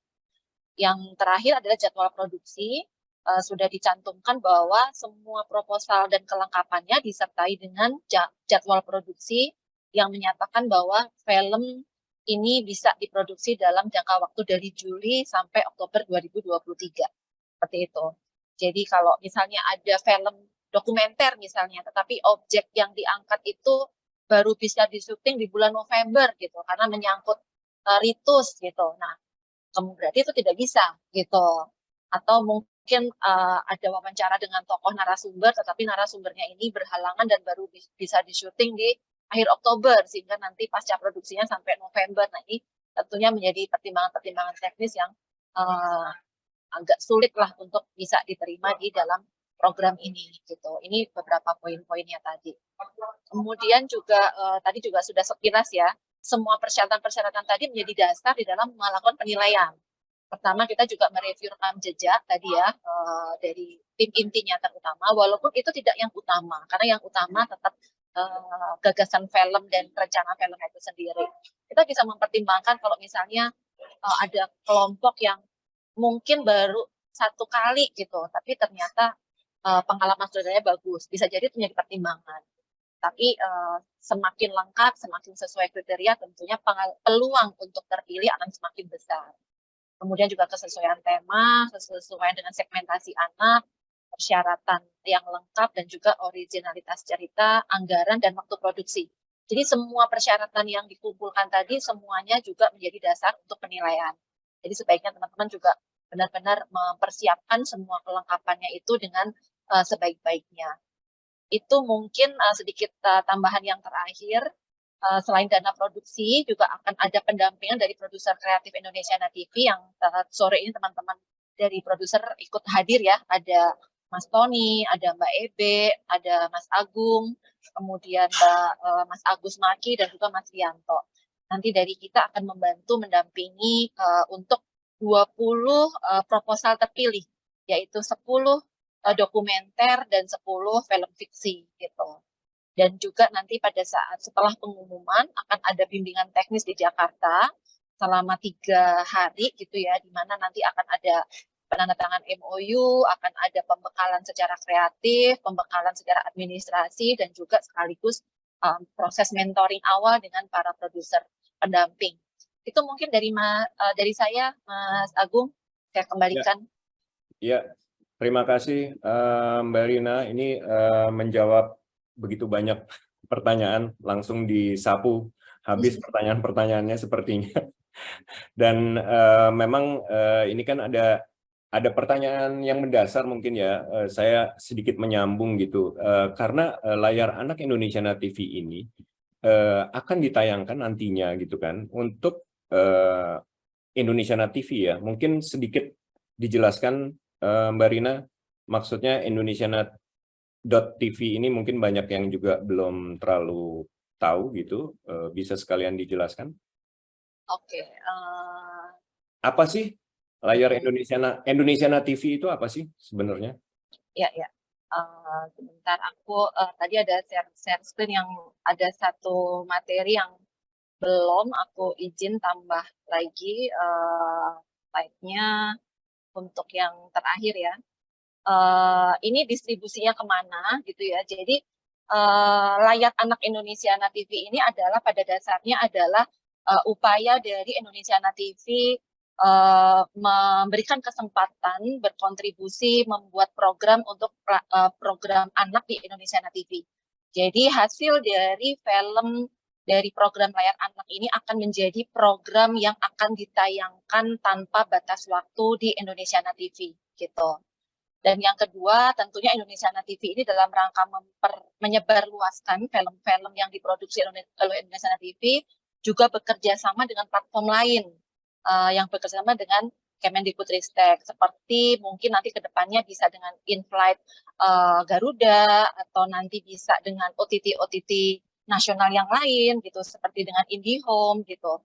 Jadi Indonesia TV berhak untuk menayangkan hasil dari program layar anak ini ke platform-platform lain yang bekerja sama. Tetapi peserta juga bisa mengikut sertakan hasilnya ini ke berbagai festival maupun ruang pemutaran lain gitu. Misalnya ada festival di daerah gitu ya, misalnya kalau teman-teman di Purbalingga ada Purbalingga Festival, yang di Aceh juga ada Aceh Festival dan lain-lain, bisa diikutkan. Dan juga kalau ada diskusi atau screening di daerah, di kampus, di komunitas, itu dari peserta boleh sekali untuk mendistribusikan film ini. Seperti itu sih kira-kira gambaran distribusinya sih Mas Agung. Tadi juga ada pertanyaan yang terkait ini. Apakah akan ada, aku nggak tahu jadi pertanyaannya, apakah akan ada semacam right lagi, apa screening fee kalau nggak salah. Itu jadi jawabannya tidak ada lagi karena ini sepenuhnya adalah milik Indonesia TV. Jadi Indonesia TV berhak menayangkan di Indonesia TV atau platform lain, tetapi IP-nya tetap milik dari peserta gitu. Kayak misalnya tadi ada cerita tentang tokoh anak gitu ya, cerita tadi contohnya misalnya bersetting Majapahit misalnya kayak gitu. Terus nanti akan dianimasikan oleh pihak lain, monggo aja. Atau akan dibikin series, atau akan dibikin film panjang, nggak apa-apa. Karena IP-nya adalah tetap dimiliki oleh peserta. Seperti itu mungkin Mas Agung. Oke. Mas Agung boleh nambahin dikit tentang Indonesia TV-nya mungkin? Nah, baru saya mau bertanya kepada Pak Chandra untuk menambahkan. Silakan Pak Chandra. Ya. Jadi Indonesia TV ini platform atau TV yang dimiliki oleh Direktorat Jenderal Kebudayaan di bawah Kementerian Pendidikan, Kebudayaan, Riset dan Teknologi. Nah, lalu di bawah Direktorat PMM yang membawahi Balai Media Kebudayaan, lalu baru siarannya itu Indonesia TV namanya. Tayang di mana? Ada banyak. Dia juga tayang di IndiHome channel 100 kalau nggak salah dan 116 kalau nggak salah, koreksi 200 dan 116 maaf. Lalu dia juga tayang di websitenya. Jadi kita punya website yang kemudian akan tayang streaming, dia itu mirroring dari channel IndiHome itu. Jadi mirroring dan itu streaming, tapi kalau melalui websitenya, teman-teman juga bisa melihat library-nya, apa yang sudah tayang dan sebagainya. Jadi apa yang sudah ditayangkan dengan di streaming otomatis akan tersimpan dalam library dan bisa di-searching. Misalnya searching animasi, ya akan keluar. Searching misalnya anak-anak, dia akan keluar anak-anak apa saja gitu ya. Atau kalau tahu judulnya, misalnya judul Kita Wayang Kita, atau ada tentang wayang buat anak-anak muncul itu sendirinya. Itu lalu kemudian juga yang tadi Mbak Rina sebutkan, dia tayang juga di InFlight Garuda. Jadi kalau teman-teman naik pesawat Garuda, setel TV-nya, maka bisa nonton Kita Wayang Kita, bisa nonton Wali Songo, bisa nonton Kido kalau nggak salah gitu ya. Bisa nonton yang lain-lain di luar anak-anak gitu ya. Lalu dia juga ditayangkan di TV-TV lokal hampir di seluruh pelosok Indonesia. Lalu juga tayang di luar negeri, kali ini memang baru Timor Leste. Kalau nggak salah nanti ada rencana di Selandia Baru. Pokoknya kita berusaha untuk menyebarluaskan seluruh konten budaya tentang Indonesia. Karena Indonesia TV itu sebenarnya platform atau channel TV yang menyiarkan atau konten-kontennya berisi tentang budaya Indonesia. Baik budaya secara insik maupun budaya secara hiburan. Seperti yang tadi, seperti yang mau kita garap ini, itu kan ngomong budaya tapi disampaikan dengan seru, menghibur, maupun dokumenter atau fiksi. Kalau memang target kita sebenarnya usia muda, sehingga bagaimana cara menggapai usia muda itu adalah tontonannya harus menarik, bagus, menghibur, dan nanti ujungnya akan disuka. Itu sih ya tentang Indonesia TV itu ya, kira-kira Mas Agung. Terima kasih Mas Agung. Ya, terima kasih Pak Chandra, sangat lengkap penjelasannya. Terima kasih Mbak Rina. Saya juga mau menambahkan sedikit ini karena juga ada pertanyaan lagi. Apakah filmnya bisa didaftarkan ke festival-festival film? Tentunya saya jawab saja langsung ya, tentunya sangat bisa. Dan kemudian nanti perlu dikomunikasikan dan dikoordinasikan dengan pihak Indonesia TV, kira-kira begitu ya. Cuman saya mau menyederhanakan gini, bahwa open call ini adalah fase pertama di mana proposal yang didaftarkan kemudian difasilitasi biaya produksi, sehingga kemudian teman-teman proposalnya yang masih berupa ide gagasan yang memang sudah agak siap untuk diproduksi, difasilitasi dana untuk memproduksi. Dan dalam proses itu tentunya kita akan memilih ya, mengkurasi ya, maka ada teman-teman di sini yang sifatnya kurator juga, tapi nanti di saat yang bersamaan ketika terpilih, kita akan melakukan proses semacam diskusi lebih lanjut dan kemudian pendampingan lebih lanjut dari para produser di Indonesia TV, kira-kira begitu.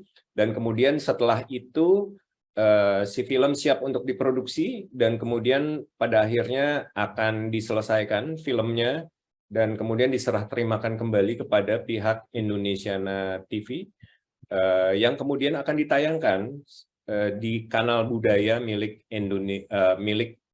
Kemendikbudristek di Dirjen Kebudayaan di kanalnya indonesiana.tv ya.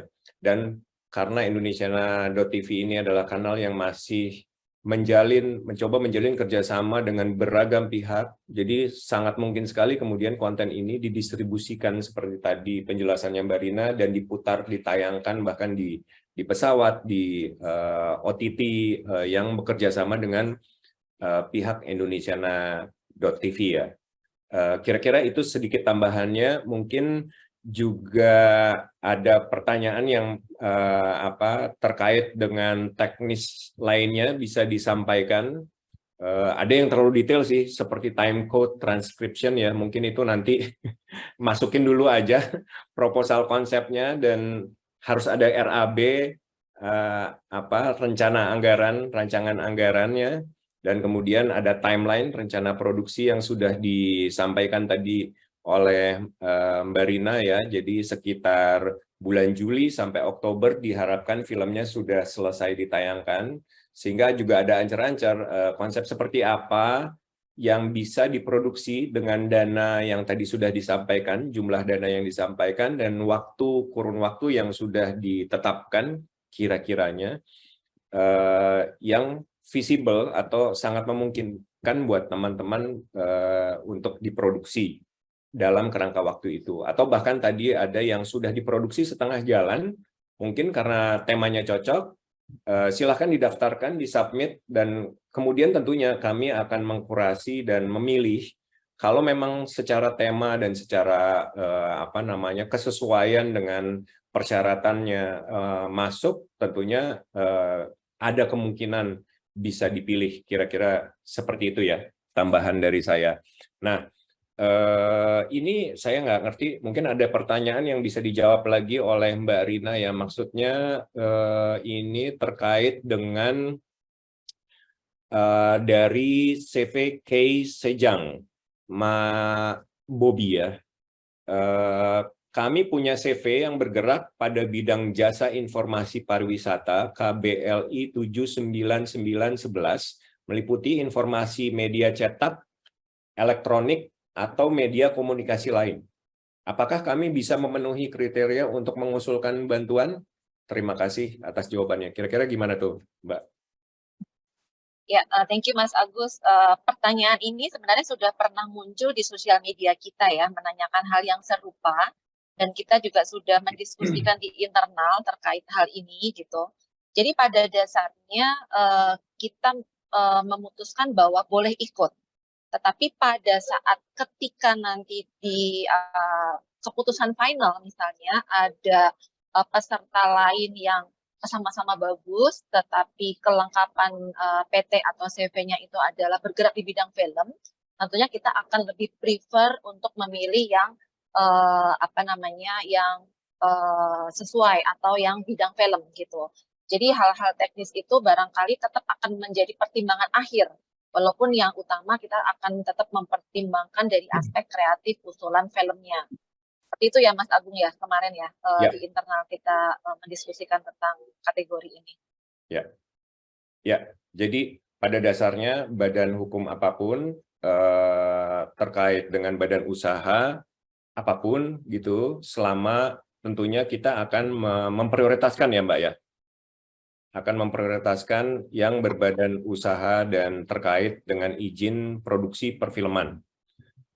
Tapi tidak menutup kemungkinan yang lain, khususnya apalagi sedikit menyambung tentang izin untuk informasi atau pembuatan konten media.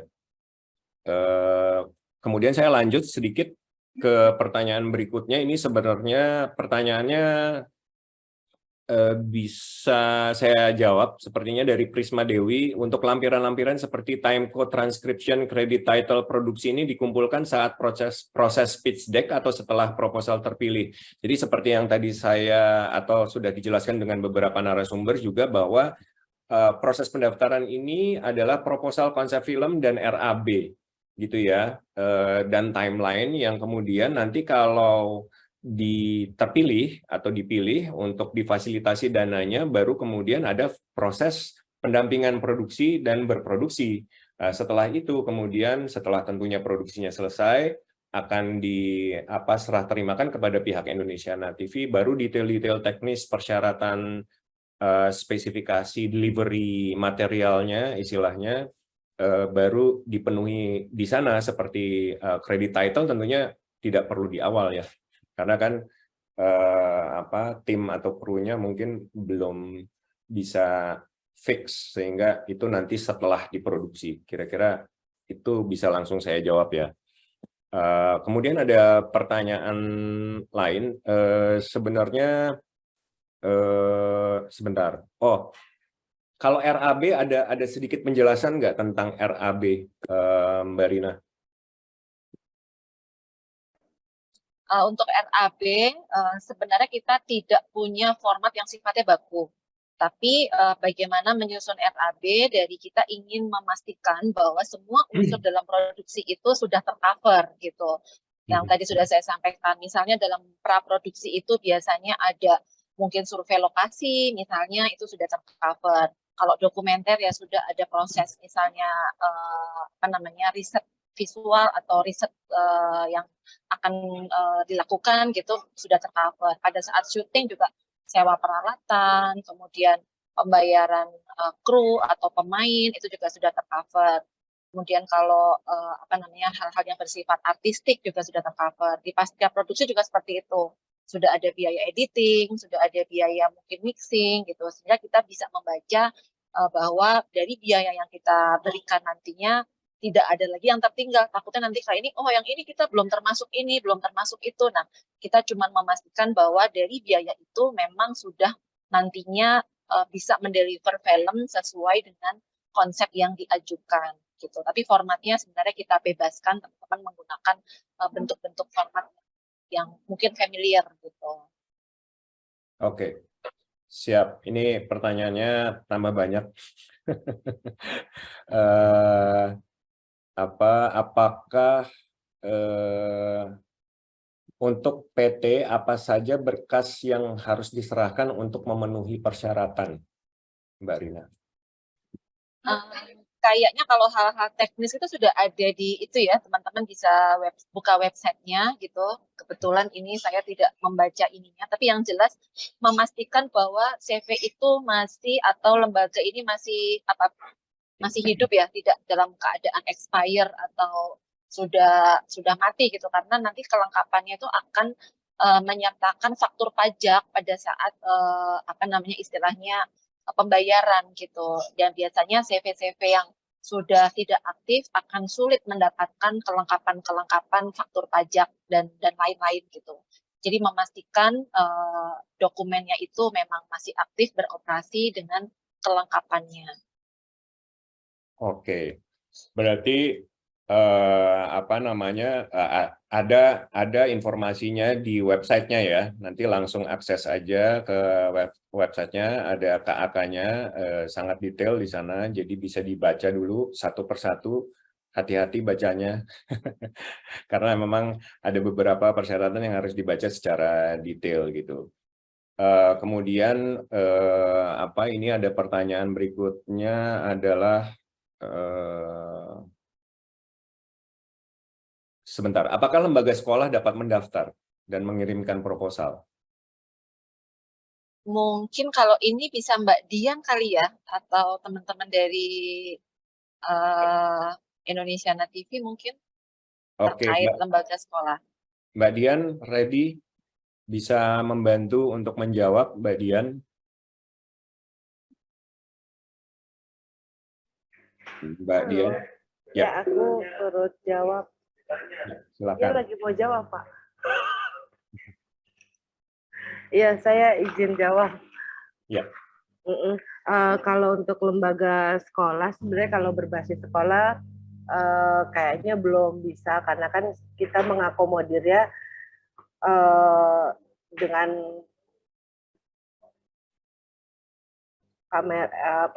dengan posisi mengakomodir legalitas komunitas dan perkumpulan, itu yang paling minim. Kalau mau kawan-kawan yang memang punya ide dari sekolah berafiliasi ke komunitas, itu bisa jadi salah satu solusi sih. Tapi kalau memang sekolah sendiri rasanya kayaknya belum gitu.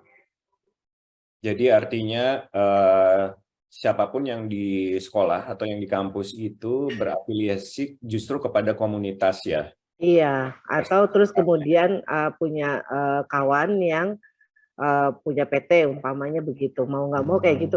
Soalnya kalau pakai entitas sekolah kan belum bisa ya.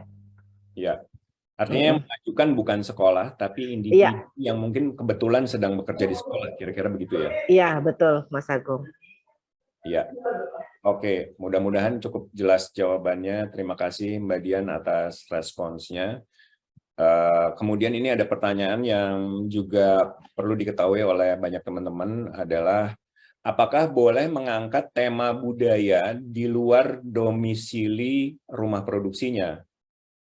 Gitu. Apakah di persyaratan harus tema budaya di tempat si domisili rumah produksinya itu?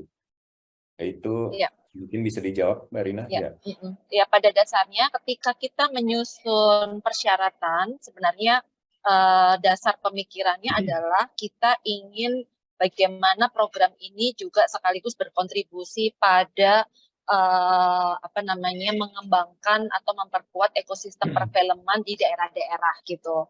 Jadi harapannya dengan persyaratan yang mengutamakan atau kita lebih memprefer PH yang berdomisili atau sama dengan subjek yang diangkat gitu. Tentunya dengan teman-teman filmmaker juga dari daerah setempat juga gitu. Walaupun itu sifatnya tidak baku atau tidak mengikat, teman-teman tetap boleh meng-apply walaupun beda daerah ya. Tapi yang itu seperti halnya tadi waktu lembaga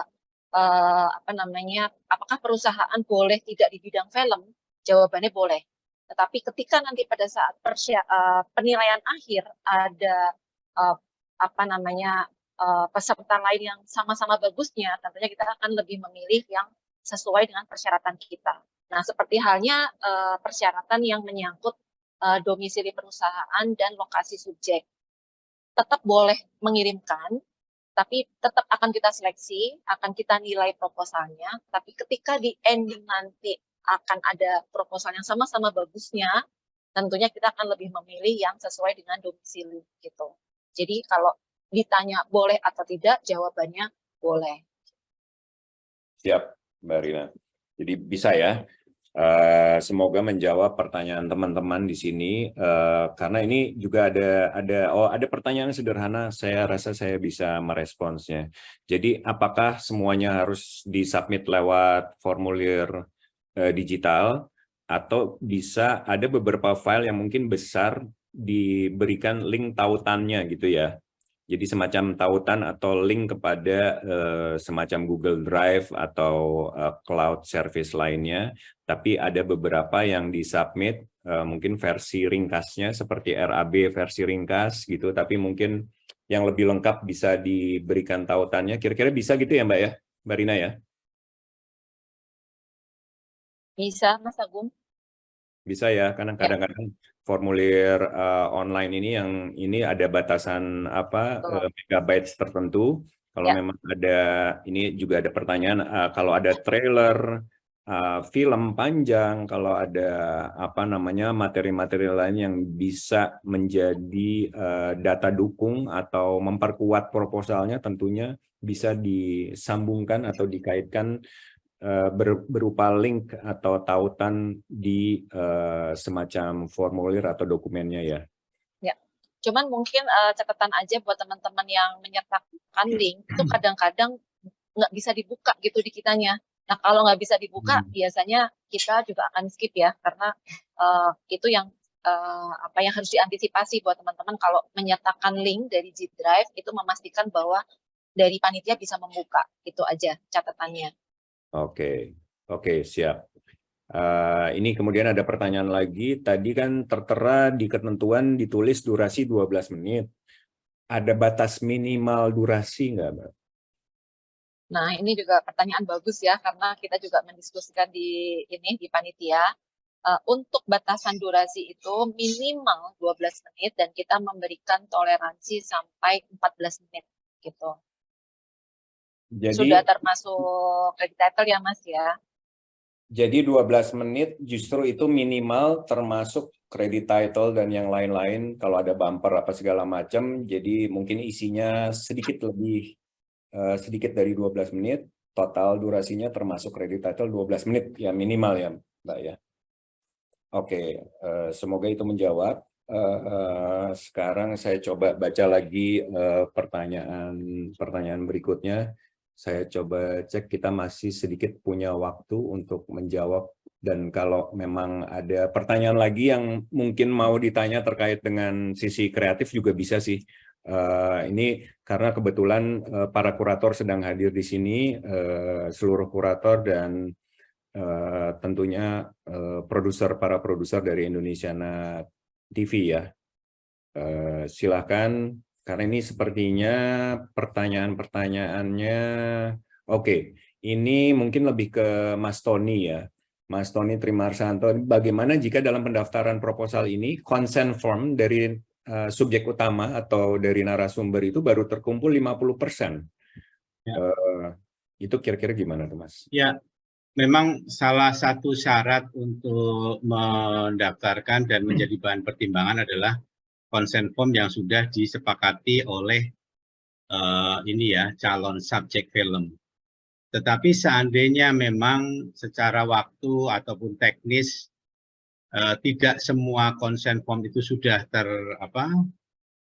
disepakati dengan subjek, itu akan silahkan mendaftar, tetap akan menjadi bahan pertimbangan. Artinya kita sepakat bahwa apa yang bisa teman-teman submitkan adalah hal-hal yang memang berkaitan dengan kesediaan subjek untuk difilmkan. Jadi kalau memang ada hambatan teknis dan memang ada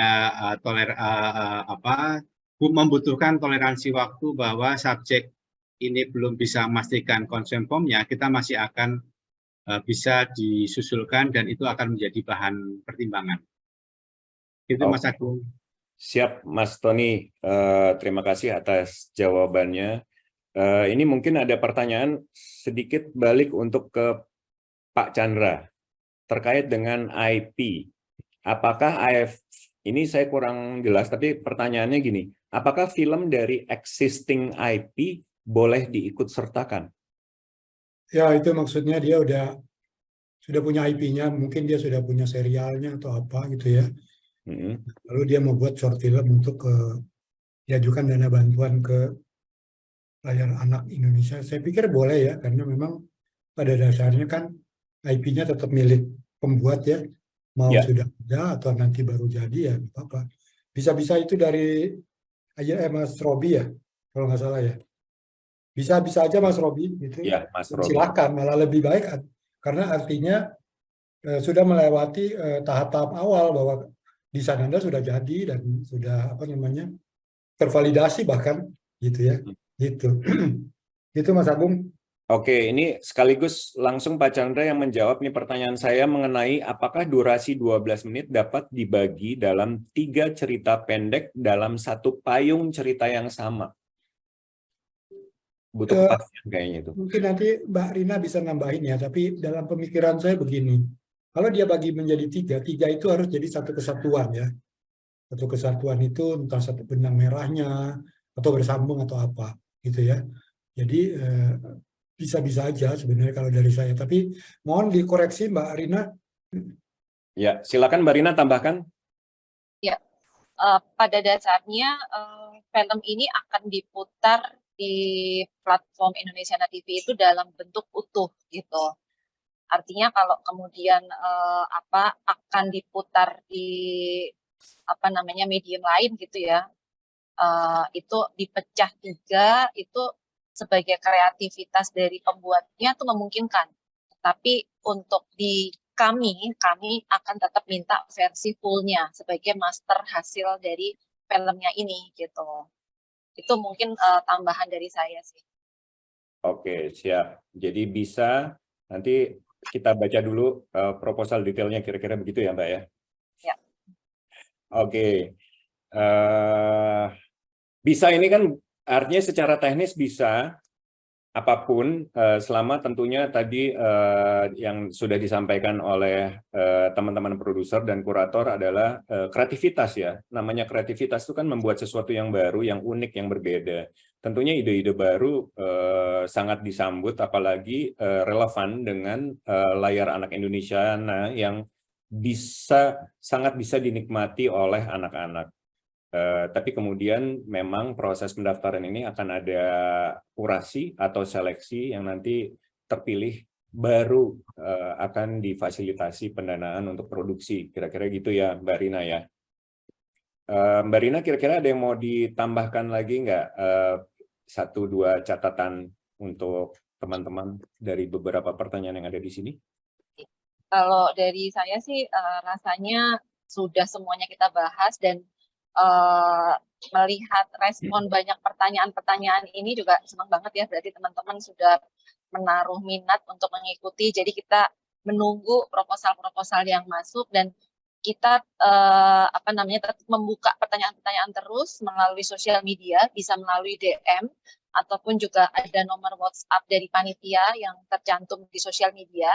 Jadi kalau ada hal-hal yang nanti ditanyakan lagi, masih bisa berlanjut, tidak hanya selesai di forum sore ini aja sih.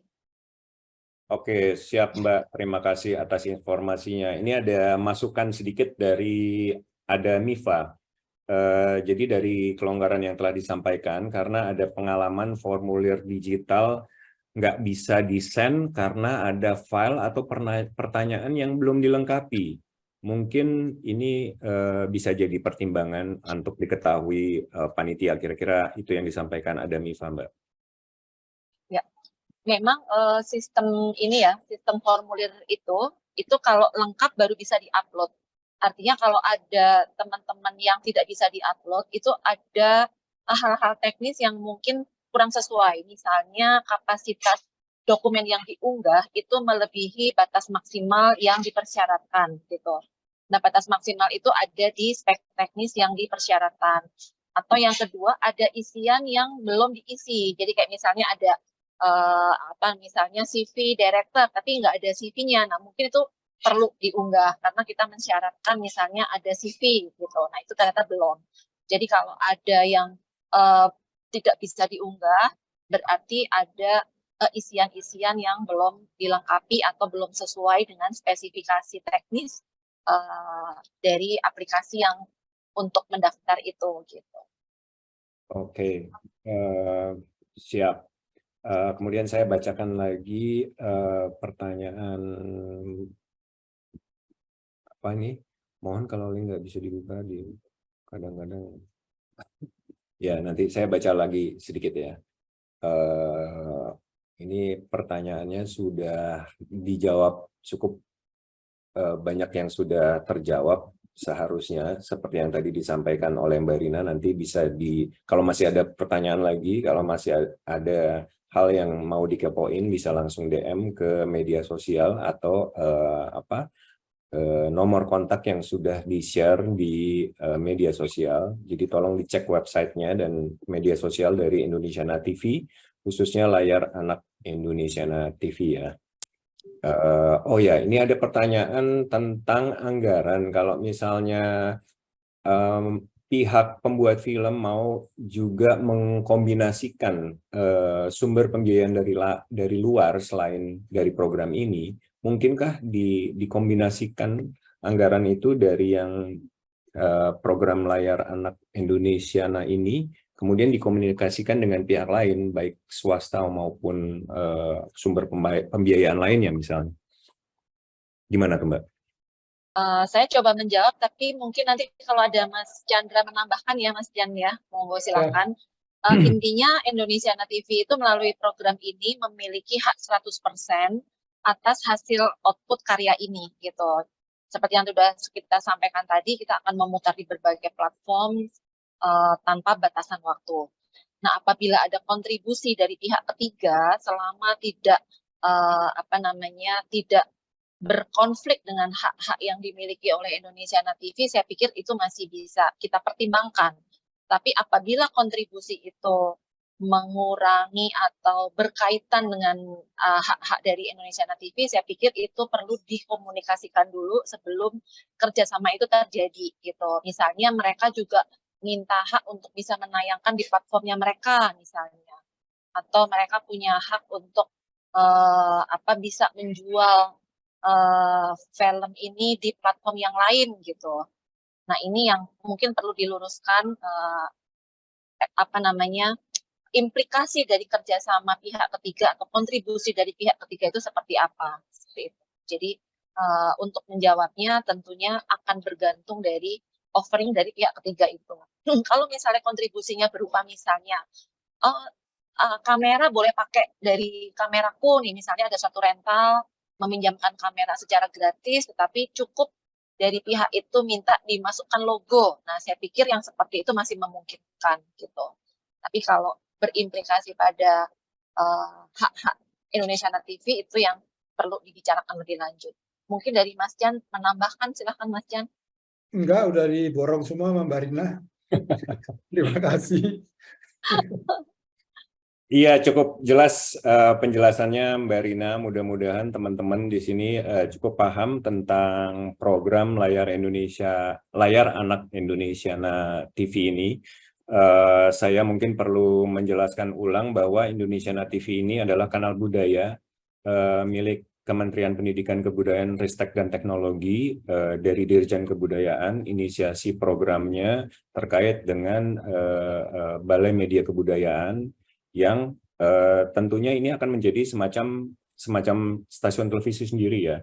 Jadi memang kemudian akan bekerja sama dengan banyak pihak untuk pendistribusian dan penayangan, dan tentunya mungkin teman-teman bertanya-tanya kan kenapa sih mungkin ada tambahan persyaratan yang berbeda dengan program-program yang lainnya, karena memang ada tuntutan sedikit lebih berbeda dengan program-program yang lain, karena memang ini akan kemudian sebenarnya salah satu benefit dari bukan sekedar bahwa gagasan teman-teman ini bisa difasilitasi untuk direalisasikan ya, tapi juga tentunya bisa terekspos atau terdistribusikan ke mitra-mitra dari Indonesiana TV yang kemudian bisa mengakses calon penonton yang lebih luas lagi.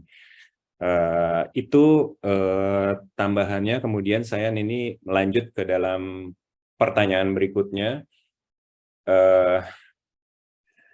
Ini mungkin kembali ke pertanyaan yang menurut saya penting untuk ditambahkan atau dielaborasi oleh penjelasannya oleh teman-teman di kepanitiaan. Saya lempar ke siapapun, silakan yang mau menjawab. Maksudnya kualitas mudah dicerna itu yang seperti apa sih? Apakah cerita harus mudah dicerna oleh anak? Harus. Tapi kan mungkin dia pertanyaannya lebih ke sisi kreatif ya. Kita lompat dulu ke sisi kreatif Pak Chandra untuk digarisbawahi lagi, karena seringkali kan ini orang suka bingung, maksudnya mudah dinikmati itu ada tips khusus nggak? Yang pertama akan masalah komunikasi ya, jadi film kita harus terkomunikasikan dengan baik kepada segmen penontonnya. Artinya kita harus menggunakan idiom-idiom baik verbal maupun bahasa visual yang anak-anak segera paham dan bisa merasakan passion dari film itu. Passing dan passion dari film itu yang sebenarnya dimaksud bisa dinikmati. Nah, di dalamnya tentu dia akan bisa mencerna cerita itu. Ketika passionnya dapat, dia bisa mencerna. Ketika itu terkomunikasikan dengan baik lewat bahasa film, maka dia akan bisa dicerna dengan baik. Dari saya sih gitu kayaknya ya Mas Agung ya. Gitu ya. Oke, siap. Saya lanjut ke pertanyaan berikutnya ya. Mbak Rina, nih ada standar kamera khusus nggak sih? Waduh, kayaknya Mas Agung bisa jawab tuh masalah standar-standar. Yang jelas kita ingin nanti tuh materi dari hasil ini tuh bisa dikerjasamakan ke banyak pihak ya. Tadi seperti IndiHome, nanti ke depannya dengan OTT yang lain, yang mana mereka sudah punya standar teknis gitu. Jadi jangan sampai nanti ketika ini hasilnya, resolusinya nggak memenuhi atau formatnya kurang bagus gitu. Jadi saya pikir untuk peralatan kamera nanti akan ada BIMTEK ya, di mana dalam BIMTEK itu akan ada pembicaraan-pembicaraan yang lebih teknis gitu, mencakup resolusi gambar, kemudian format, termasuk juga sistem audio, kemudian mastering dan lain-lain gitu, nantinya akan ada standarisasi gitu. Ya, Yang pasti yang sudah tercantum di KAK-nya itu adalah spek akhir dari si filmnya, resolusinya FHD ya, Full HD gitu, dan yang lain-lain mungkin nanti bisa dipelajari di KAK-nya. Tapi kalau tipe kamera atau maksudnya merek kamera tertentu ya tentunya sejauh ini sih yang saya ketahui masih terbuka. Seperti yang tadi dijelaskan lagi oleh Mbak Rina, nanti di BIMTEK akan dibahas lebih lanjut gitu ya, karena kata kunci pertamanya sebenarnya kan konsepnya ya Mbak Rina ya. Jadi artinya kenapa layar anak Indonesia ini, karena pertama memang kan konten film anak untuk anak itu kan sebenarnya kurang atau jarang sekali. Jadi kita juga mau mendorong untuk pembuatan konten-konten atau film-film terkait dengan calon penonton anak-anak. BIMTEK itu ada ancar-ancarnya nggak Mbak Rina, kapan?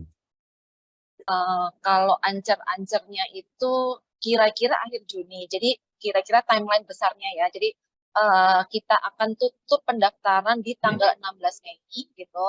Dan tadi juga ada pertanyaan kelonggaran sampai berapa hari untuk skenario-nya.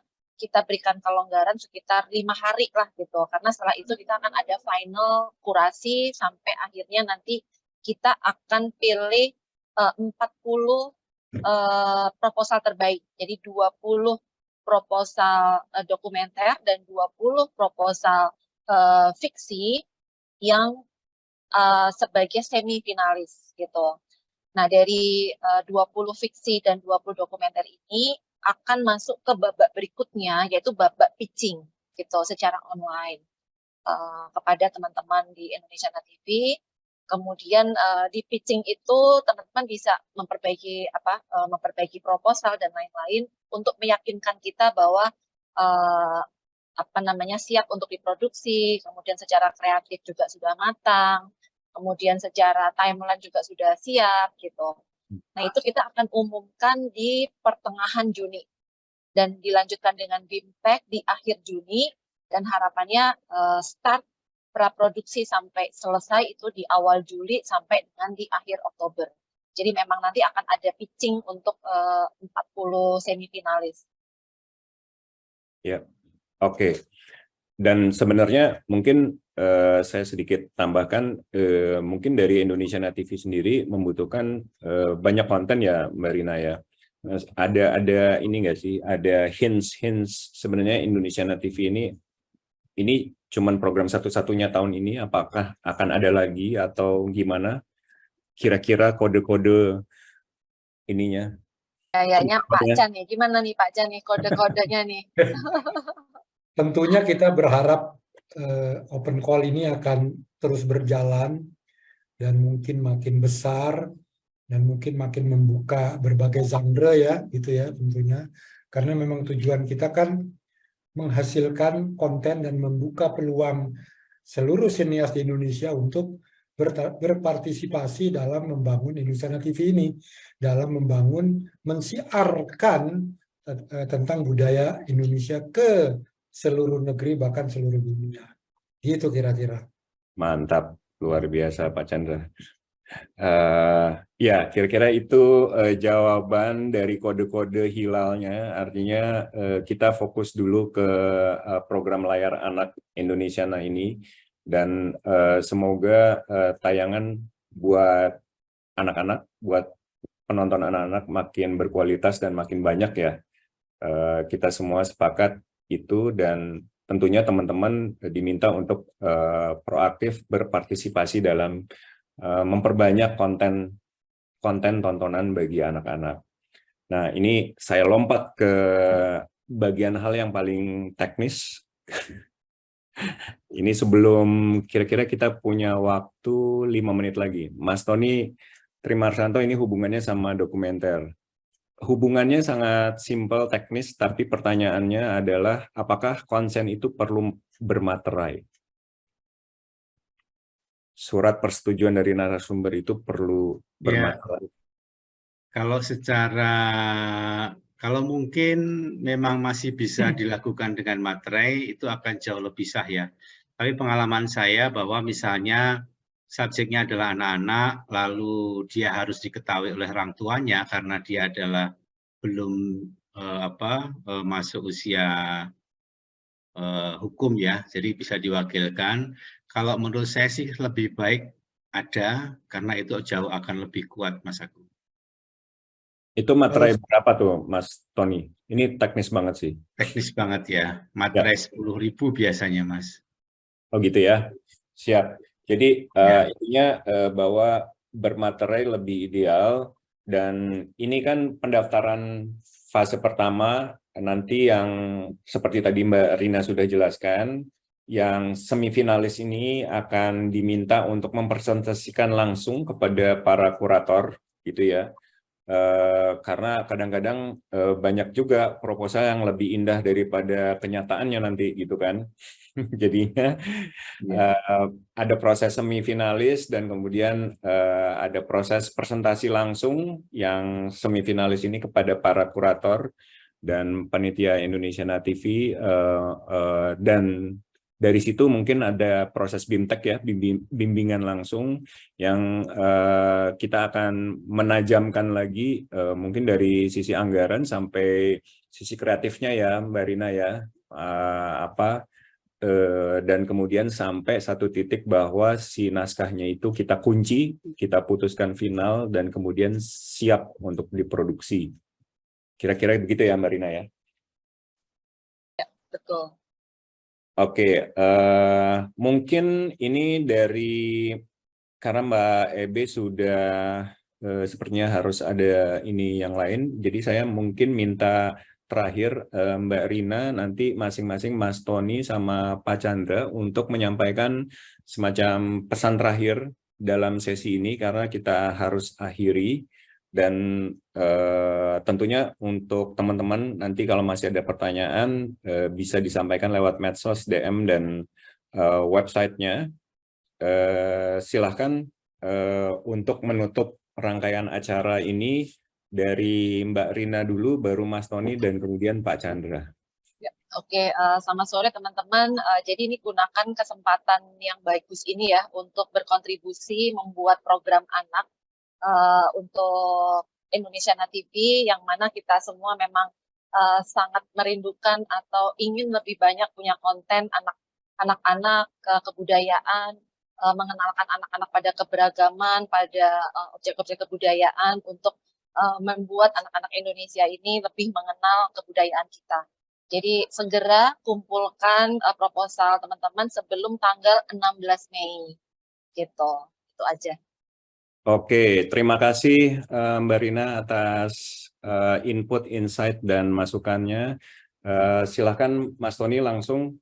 Ya, untuk teman-teman sineas dimanapun ya, mumpung ini ada kesempatan, dan mumpung teman-teman itu didukung dan lain-lain, difasilitasi, nanti bahkan juga didampingi, saya kira sih saatnya kita peduli pada hal-hal yang berkaitan dengan anak, berkaitan dengan perspektif pemajuan kebudayaan yang kita punyai. Dan saya yakin teman-teman sudah siap dengan semua ragam ide yang teman-teman punyai, dan kita menunggu pendaftaran proposal-proposal ide-ide dari teman-teman. Itu Mas Agung, terima kasih. Oke, terima kasih Mas Tony. Saya persilakan Pak Chandra untuk final statement-nya. Pikir dulu dong. Ya? Mikir dulu. Aduh. Ya gini, jadi Indonesiana TV itu boleh dibilang adalah satu-satunya TV di Indonesia yang isinya konten tentang budaya. Sehingga teman-teman, dan saya yakin sekali bahwa teman-teman itu peduli sekali dengan budaya Indonesia, maka teman-teman adalah orang-orang pilihan yang sebenarnya bisa berkontribusi untuk memperkaya tayangan-tayangan di Indonesiana TV dan untuk mensiarkan tentang budaya Indonesia, khususnya dalam layar anak Indonesia ini. Kita fokus kepada segmen anak-anak. Silakan mengirim karya kalian, kreatif kalian. Kira-kira begitu Mas Agung. Oke, terima kasih Pak Chandra, sangat menginspirasi Mudah-mudahan teman-teman masih punya cukup waktu ya untuk mengolah proposalnya, dan karena sebenarnya cukup masih ada waktu, dan seperti yang tadi juga disampaikan, naskah mungkin bisa disusulkan maksimal 5 hari. Nanti bisa dibaca detailnya di KAK melalui website, dan ada kontak di media sosial yang bisa dihubungi dan ditanya kalau masih sangat kepo dan masih banyak pertanyaan lainnya. Mohon maaf jika ada pertanyaan-pertanyaan yang belum bisa dijawab secara langsung, tapi sepertinya masukan atau jawaban dari para narasumber di sini sudah mencakup, merangkum banyak pertanyaan dari teman-teman yang sudah disampaikan, baik melalui Q&A, fitur Q&A ini, atau di fitur chat langsung. Saya mohon maaf jika ada kekurangan, dan dengan ini saya tutup program Kepoin Layar Anak Indonesiana TV. Semoga bisa berjumpa di lain kesempatan. Terima kasih. Terima kasih Mas Agung. Terima kasih Terima kasih, Mbak teman-teman. Irina.